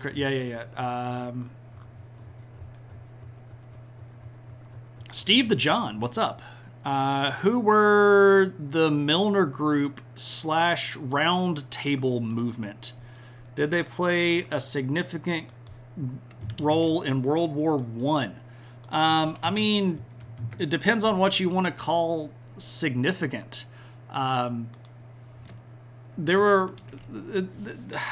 One of the issues with a lot of this stuff, especially in early 1900 European stuff, is you get all of this really weird, like, Orientalism, mystical bullcrap. And a lot of people, especially rich, upper-class European people, wanted to make all these weird groups and get involved in all of this weird stuff. And they had all these ideologies that they're pulling from historical concepts, and they're claiming that they're fixing the world and doing great things.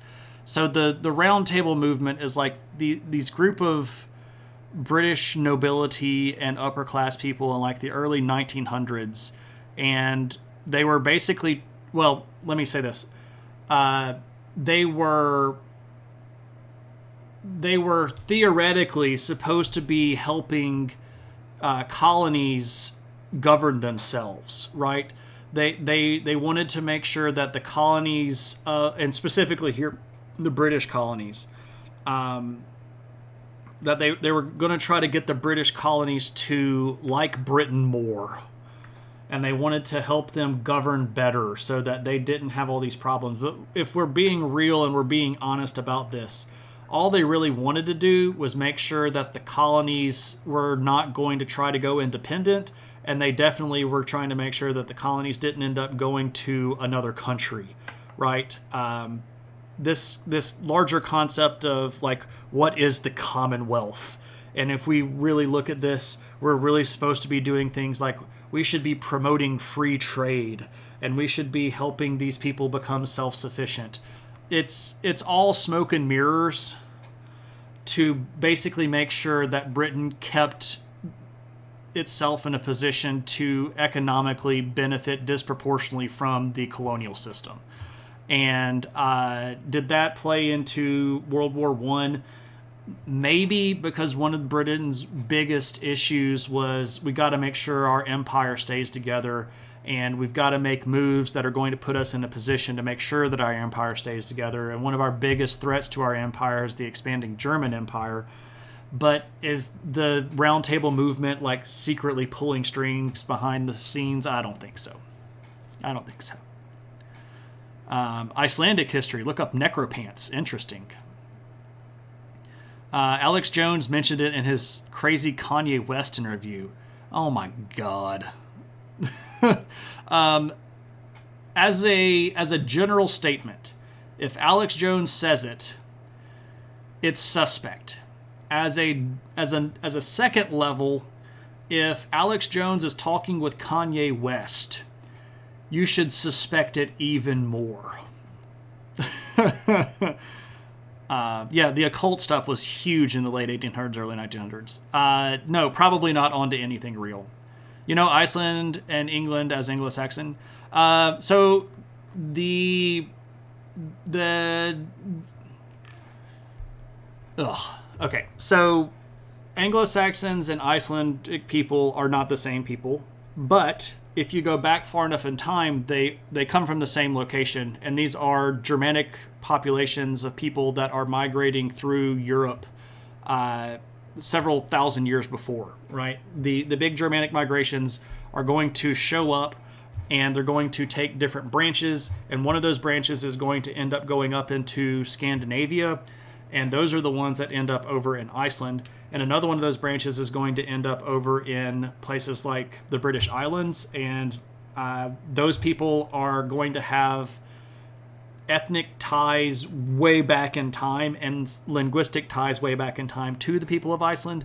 And a lot of their grammar, if you look at Old English and Icelandic, a lot of the grammar is similar. They have a lot of loan words. They're not loan words. They're a lot of words of origin that are going to come from the same Germanic ties that are back older in time. But by the time you get people in Iceland, this is going to be like 900, 1000-ish BC. And the Anglo-Saxons would have been in England hundreds of years prior to that. Anglo-Saxons are going to start showing up in England like 500s or 400s if you want to get very, very generous with it. So the Old English language, as we understand it, would have been used prior to Icelandic becoming a distinct language as an offshoot of the Old Norse language that would have been closer to Old English, because they were both along the same phylogenetically linguistic line going back to the oldest Germanic languages coming out of Central Asia.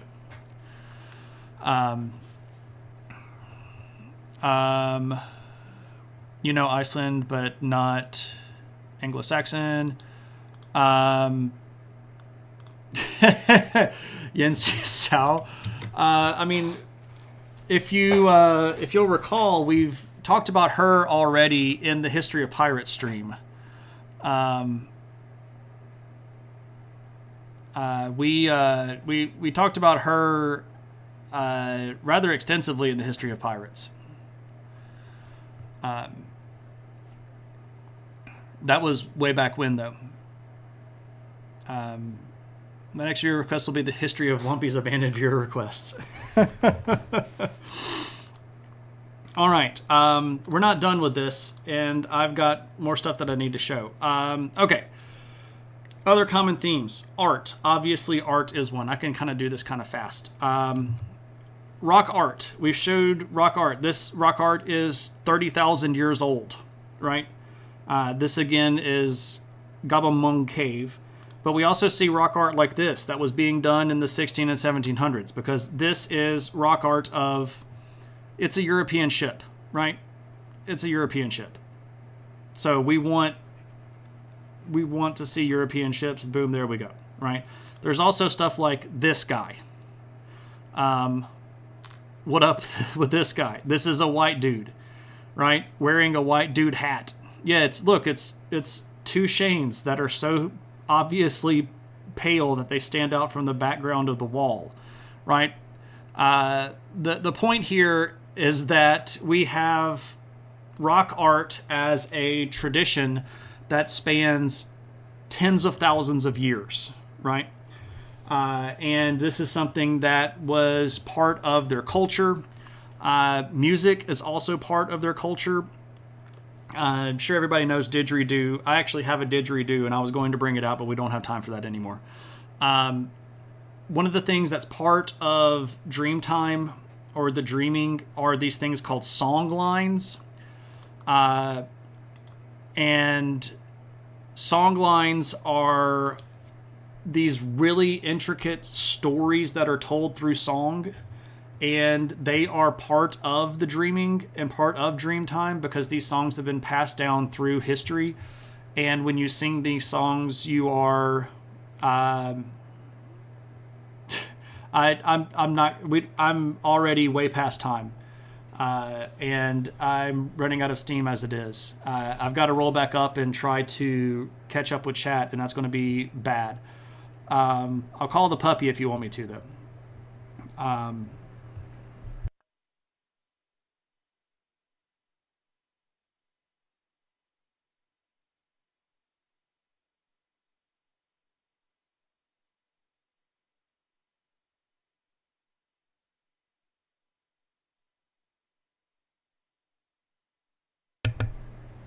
I think she's coming.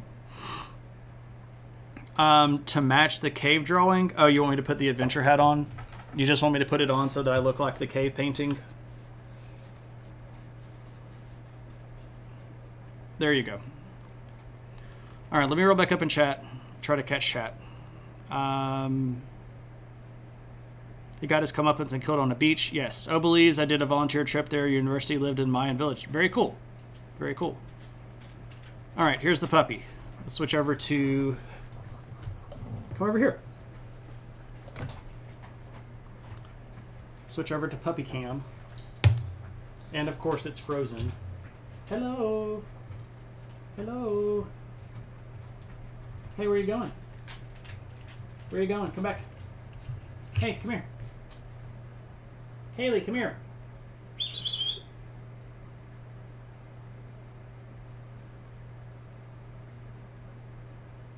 Kaylee.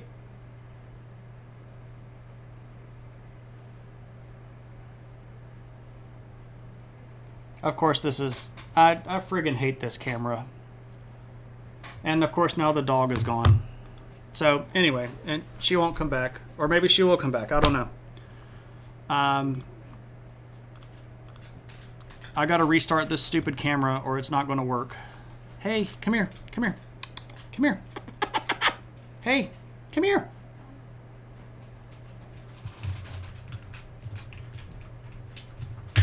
Here we go. There's a puppy. Oh my goodness.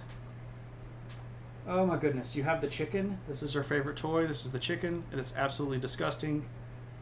Oh goodness. Oh, such a good girl. Were you outside? You want me to scratch your butt? Oh yeah, scratch my butt.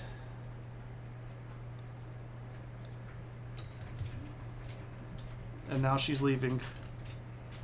Oh, the puppy. Oh, and you can't see because I don't have the friggin' dog cam on. Son of a gun. I'm not doing it again. I'm actually really tired, and I think I'm just about to go. I think I'm just gonna, like, go.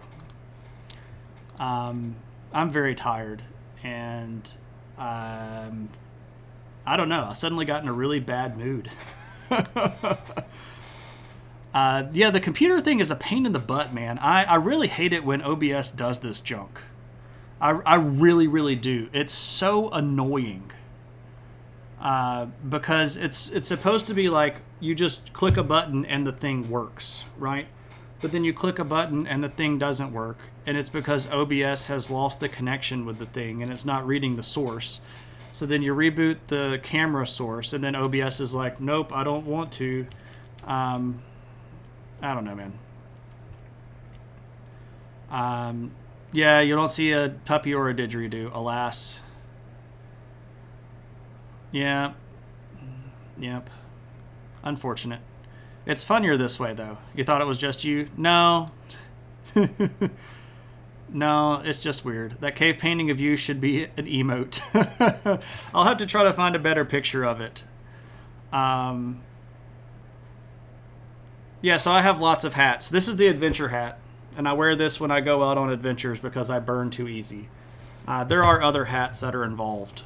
You have to unplug your cameras all the time. Windows updates too much. Exactly. You got so grumpy at the end of your last stream, it happens. I mean, I'm better now, but like I got really, really frustrated at OBS for being a butt. And the whole point was getting the dog on camera, and then the dog didn't end up getting on camera even after I rebooted and got everything to work. So, I don't know. It's crazy. No grew grumpy? Yeah,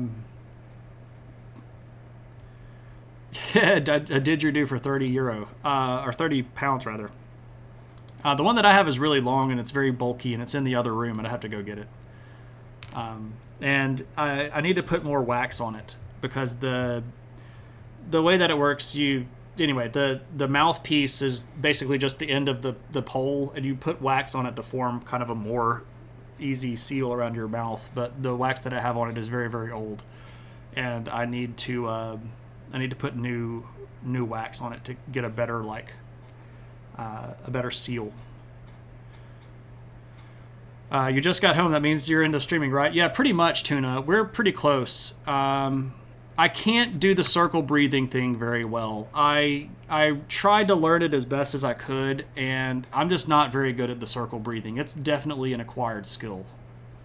I can make the noise, and I've got a lot of lung capacity, but I can't do like the wow wow thing over and over and over again because it just ends up running out of air, quite literally. They say learn it while having a mouthful of water. Oh.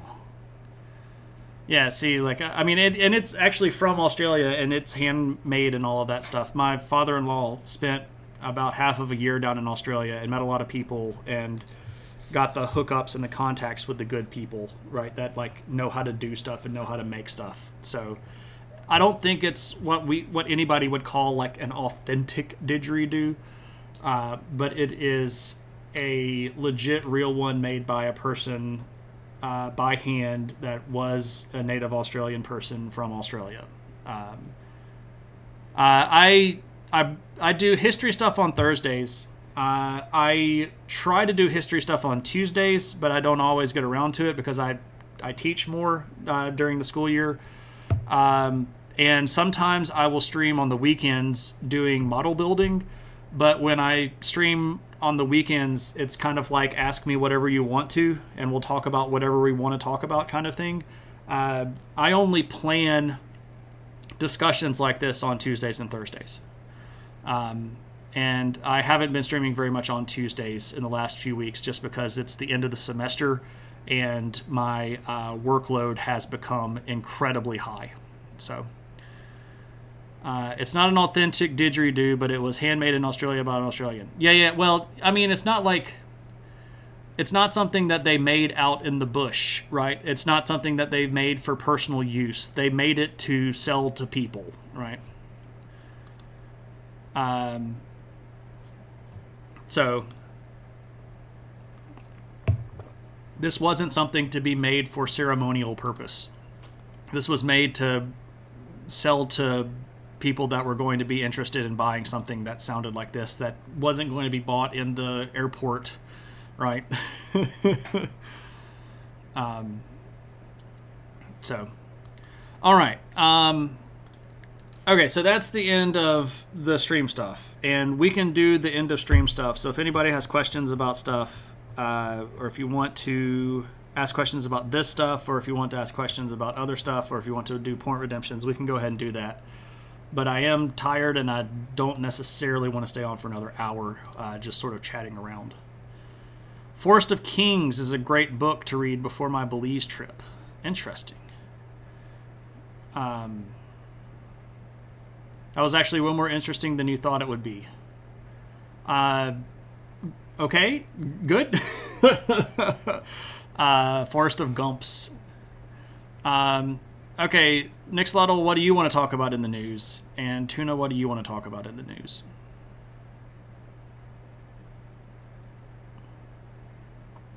Have you ever seen or heard of the show Clever Man? I haven't. What's it about? You can Google that junk real quick. Clever Man. It's a TV series. Australian television drama program based on an original concept of Ryan Griffin. 2016, six-part drama series reimagines several stories of Aboriginal Dreamtime in a modern superheroic context. Interesting. That's really cool. Yeah, so a lot of the stuff that happens, like a lot of the stories that are part of Dreamtime are kind of epic, these heroic epic tales. They're not necessarily tales about gods. They're sort of these stories about humans doing really big, powerful things that are going to make them emblematic of the best that humanity has to offer and also worthy of remembering. They have supernatural things like ancestors and things like that. And they have like gods-ish, but they're like the things that made the earth. And a lot of their stories about things that made stuff are animals that did a thing, but it's not like a regular sized animal. It's a really, really big animal. Like it's a fish that flopped around in the ocean and made these islands with thrashing about. Or it's an echidna that buried itself, and that's why you have all of these rock spires in this location or stuff like that, right? So stuff like that. You know nothing. All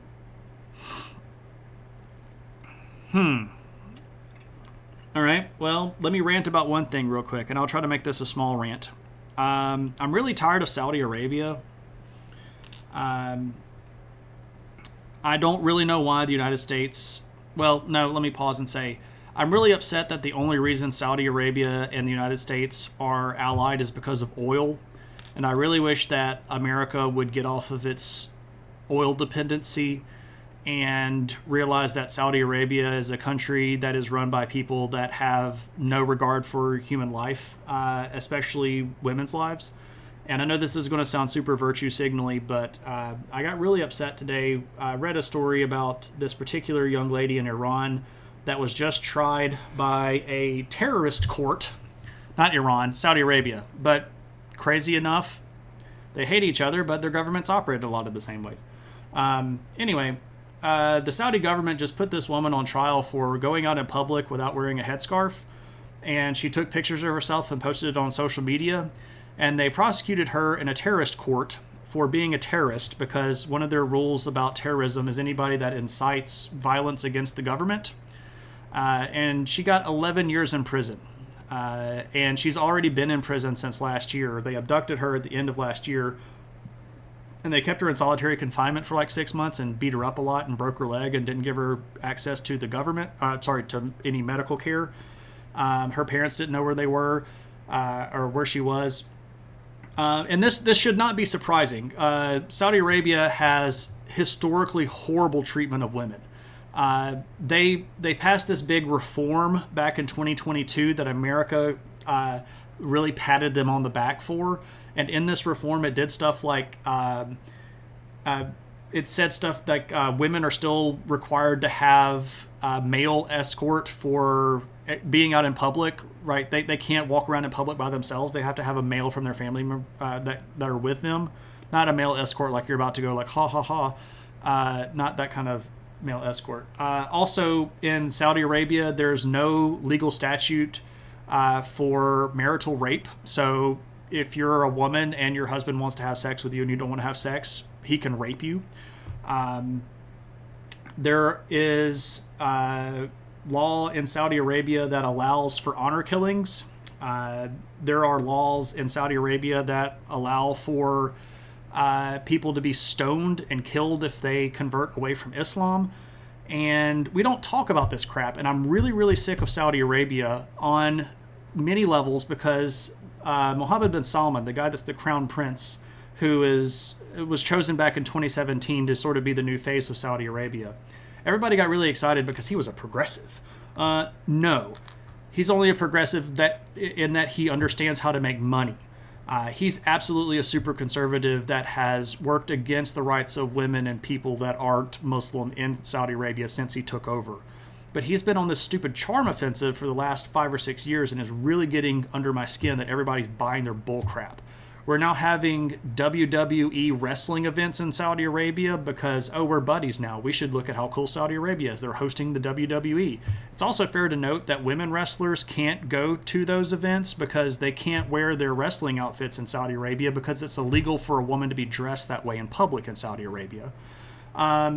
They're opening up their own golf thing that's competing with the PGA Tour, and they're doing this to try to promote themselves as, look, we're having all this cool stuff.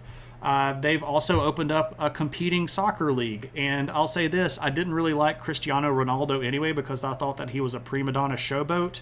And he showed his true colors because he bailed and went over to play for Saudi Arabia for billions or millions and millions of dollars, knowing full well that they are abusers of human rights and horrible people. Right? I'm really, really tired of Saudi Arabia getting away with all the crap that they get away with. And America enables that by cozying up to them and saying, we really want to be buddies with you. Let us buy your oil and sell you guns that you then use to kill your own people. I'm really sick of the hypocrisy here. And I really wish we would get out of Saudi Arabia altogether. We could supply ourselves with oil without Saudi Arabia. We don't need them. They need us. And we are enabling them being horrible just to make it easier for us to be lazy. And it sucks and I can't stand it. I'm tired of it. I got really hacked off today when I saw that. So that's one thing in the news. As I suggested and wondering where you would take it since there are no Aboriginal cities. Yeah, you just talk about the people and where they came from, right? If I recommend movies and TV series, you'll watch them with pleasure. I don't really watch a lot of TV historical documentary stuff. Trying to think of any historical movies. The Pianist is one of my favorites. It's got Adrian Brody in it. It's a movie about the Holocaust, so it's very sad, but it's very, very good. And tells a true story of a guy that survived the Holocaust.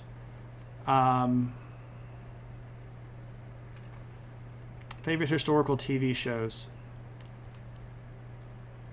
That's really tough.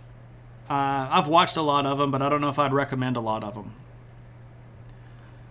Cooked food show, first episode, follows a native family and their cooking traditions. Interesting. Do you think the International Criminal Court will issue an arrest warrant for Netanyahu, and if so, will it matter? I do think they will, and no, I don't think that it matters, because Israel doesn't recognize the jurisdiction of the International Criminal Court, neither does the United States. And I don't think that any country is going to be interested in enacting a warrant to try to arrest Netanyahu, especially given the fact that Israel is going to immediately turn to the United States to back them up, and the United States isn't going to let a lot of that stuff happen. America will do anything for oil. Yes. Hate hearing about the Iranian women's... Yeah, Iran is bad, Saudi Arabia bad too. Right? I'll point this out, and I'm not trying to do this flippantly or to rub it in anybody's face. But around this time last year, there were a lot of protests in Iran around the death of Mahsa Amini, who was a woman that was beaten to death in custody of the Iranian, basically morality police. And there were all these big revolts, and everybody was talking about how this was going to be the event that changed Iran. And I told everybody, no, it wasn't. It didn't. I'm not trying to rub that in anybody's face. I just that they don't care. She isn't a protester. Nick Slottle. She was just a woman that was, she was a personal trainer and a person that had, taken some of these rules. Like in 2017 or 2018, I think, Mohammed bin Salman said that he was going to relax rules and let people wear things as long as it was modest. And so, she'd walk around in like t-shirt and overalls, and the fact that she wasn't covering her hair was the immodest part. And this is what ended up getting her in trouble, because she posted pictures of herself and then talked about women's rights in Saudi Arabia, and they considered that to be terrorist activity. Iran just gave the death penalty to a musician, a hip hop artist. That wrote a song about the protest for Masa Amini, and he's going to get the death penalty. Hate seeing photos of Iran from the 1960s is very different now, but again, we're talking about Saudi Arabia, not Iran. Saudi Arabia.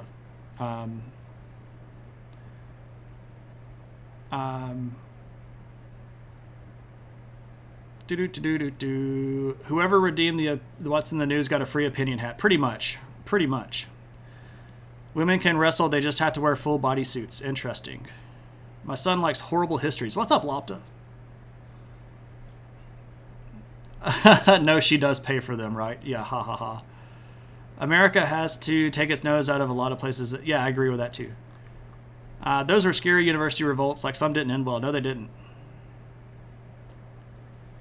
So the current Saudi government has been around since the end of World War I, but the current iteration of Saudi Arabia is post World War II. So we being the West has dumped so much money into Saudi Arabia, it's not even funny. There was a second what's going on in the news, but I don't know what else I'd want to talk about. I guess we can talk about the protests and sort of wrap that back up. Because I got asked about that last week, what do I think about the protests, and I said that I think everybody has the right to protest and peaceably assemble. What people don't have the right to do is block access to public buildings, take over private property, or damage stuff. And that's what got a lot of these protests in trouble.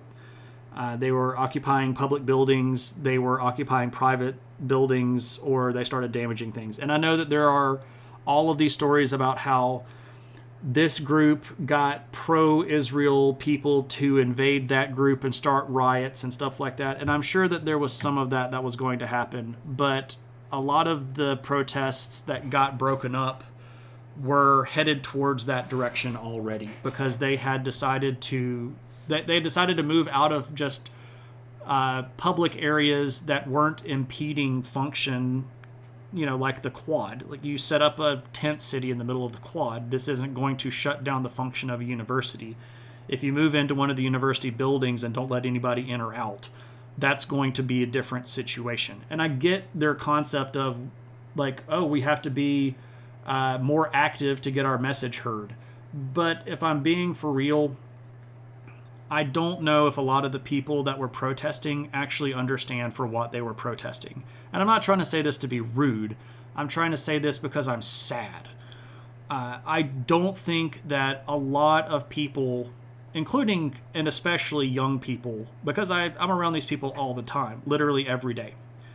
I don't think that a lot of these people actually understand what they're protesting. And I know that they say that they want a free Palestine and they want Israel to stop invading the Gaza Strip. And I can get behind that concept, but I also don't think that they understand the nuance of the situation, right? I don't think that divesting from Israel is going to make Israel give a crap about what's going on, right? Netanyahu is about 0% interested in who gives a crap about Columbia University. And to be clear here, I 100% support the belief that people can peaceably protest and assemble. 100% support that idea. But I don't think they really get what they're asking for. And even if they did get what they were asking for, I don't think it's going to have the effect that they want. And a lot of that comes from the fact that they don't know the nuance of the situation. They've just been told Israel bad, Palestine good, and they don't know the difference between Palestinians and Hamas. And they don't know the difference between the West Bank and the Gaza Strip. And they don't know the difference between Israel pre-1967 and Israel post-1967. And I think that if a lot of them had that perspective, they would be potentially still angry, but in much more educated ways. And anger becomes more tenable when there is legitimate reason to be angry. And if I get fired up about something and I want things to change and I just go run around screaming Free Palestine, that's probably not going to accomplish anything, because they don't even know what Palestine really is. Like, could they accurately describe the situation of the modern Palestinian individual? Do they know that Hamas would probably look at protests in America as beneficial to them, not because it's actually getting anything done, but it's because it's distracting the United States government? I don't think they get that. I don't think that Hamas benefits from this in ways that because again, I don't think that they know what Hamas is, right? I don't think they know any of this stuff. And I would hope that they could listen to people that could teach them things. I don't know if they're willing to listen to people that could teach them things. And that is something that I have a big problem with. If somebody knows something better than you, and they are a reliable source, and they can show their reasoning and show their data, you should listen to that person. You don't have to immediately agree with that person, but you should listen to that person. And if that person says logical and rational things that are based in evidence, that are concrete, and it goes against the way that you think, you probably should examine how you think. But even suggesting that to a lot of these protesters is going to be considered anathema, because they don't want to think, they want to feel. And I get that, because young people are very passionate. And in many, many, many, many, many ways, our society sidelines young people and tells them that they have to sit down and shut up and play their role. And I think that's harmful in many ways, because this makes them feel like they're marginalized, and in many ways they are marginalized. And the young groups of people today are perhaps going to be the most marginalized, socioeconomically speaking, group that we've had in living memory, because they're not going to be able to afford buying houses. They're not going to ever probably be out of debt.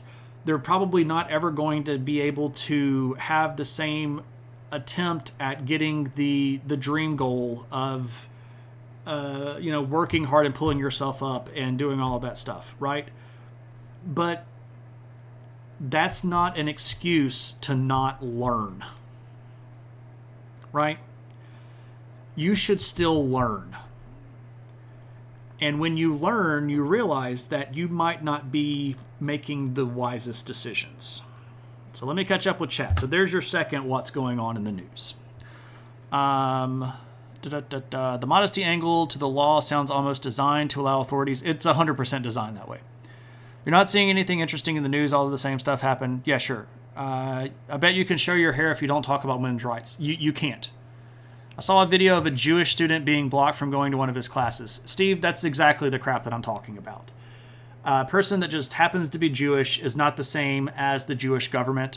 And that person, I would be willing to bet that any protester that blocked this gentleman from going to class didn't ask him his position on this situation. And I also think that it is stupid to block somebody from entering a building just because they might potentially have an opinion differently than you do. I think that's very, very silly. 100%. Perhaps they were trying to get out of exams. Interesting. I don't know. Maybe. Facts. I hate seeing people drag their kids to protest and make them hold signs. Yeah. How come they're happy to live in California and Texas and not fight to give it back to Mexico? Oh, that's an interesting point of view, right?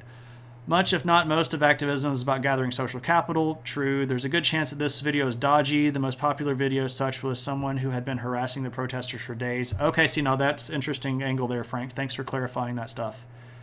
I'm also hearing anti-Zionist speech from these protesters. I don't think a Zionist is someone that thinks Jewish people have a right to a country. Yeah, so there's the phrase Zionism itself is a loaded term, and if we go back to the original usage of this, it was used very differently than it is in slang today. Zionist at that point was just a person that said Israel needs the right to have a home, and this is of course stuff that was coming out of the massive levels of Jewish persecution from the late 1800s and into the early 1900s in places like Europe and Central Asia and in Russia, right? So the idea of a Jewish homeland is different than the way that the word Zionist is used today, which is used in lots of negative context to basically mean anybody that thinks Israel has the right to kill all the Palestinians. And that's not the same. And I think that is, again, it's a level of nuance that isn't talked about and isn't explained.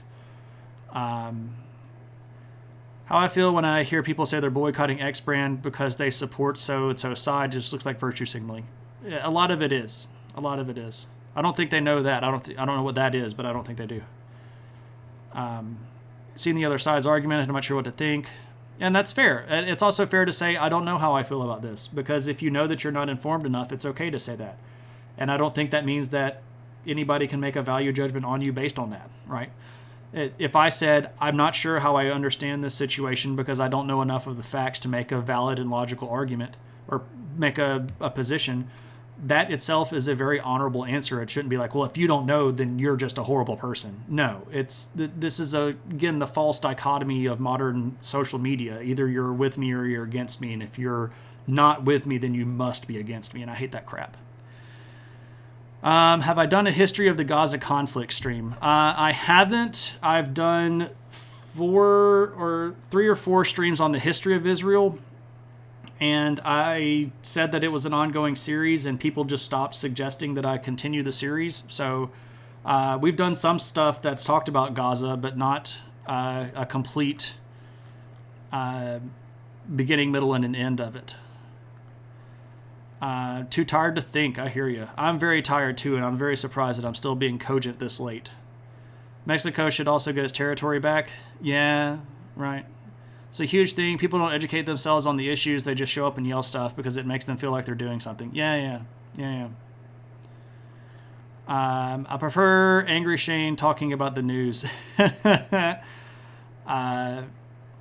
mean, I thought that the Aboriginal stuff was pretty interesting.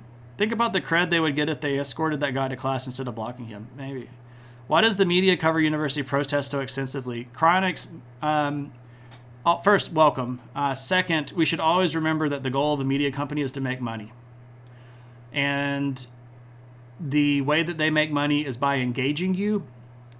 And they engage you by sharing the things that are most likely to engage you. And right now, the thing that everybody wants to read about is protests in Israel. And that's what they're going to cover because that gives them the most engagement, which makes them the most money. Yeah, because people click on it. There you go. Not in comparison to the Aboriginal stuff. I mean, in comparison to Cool, Calm, and Collected Shane. I mean, Cool, Calm, and Collected Shane is just Teacher Shane, and it's still the same me. I just don't talk about opinionated stuff as much because it's not really the point of the history stuff to get up here and just opine away. The point of the history stuff is to teach and not just sit here and opine away, right? Geico makes car insurance easy. I just learned that Geico makes car insurance easy. All right, so there's all of that. It was a very long stream. We're about to go raid. Wow, I got 30 people. Turns out that when you rant about Israel, you get a lot of attention, right?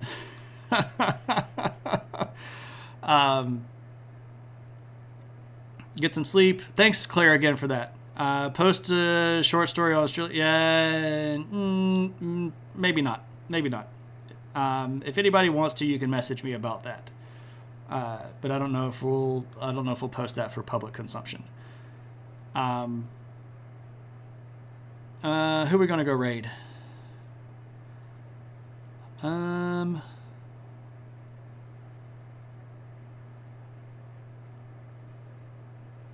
Let's go raid Noble Crumpet. We haven't raided Crumpet in a while. Noble Crumpet, friend of the stream, gamer stuff. Oh, the viewer count was then too. Interesting. Ooh, I missed a lot of stuff. Don't forget Saudi Arabia. Yeah. Dun dun dun. Thank you so much for that follow. No. I'm very weird about with whom I share stuff that I've written. It's just a weird personal thing. It has nothing to do with your suggestion. All right, everybody. Let me make sure that I say thanks. Thanks to all the subscribers. You can see their really cool badges in the chat. There are people that support me without having the cool badges in the chat, and you can see them here. You got my patrons on Patreon. Thanks to everybody. You also see the people that have contributed to my reading addiction. Thanks for everybody that has sent books. And we're going to go see Noble Crumpet. Yell adventure when you get in the room. And I'll see everybody maybe this weekend. Maybe we'll do some Gundam building and have a good time. But until then, everybody, take it easily.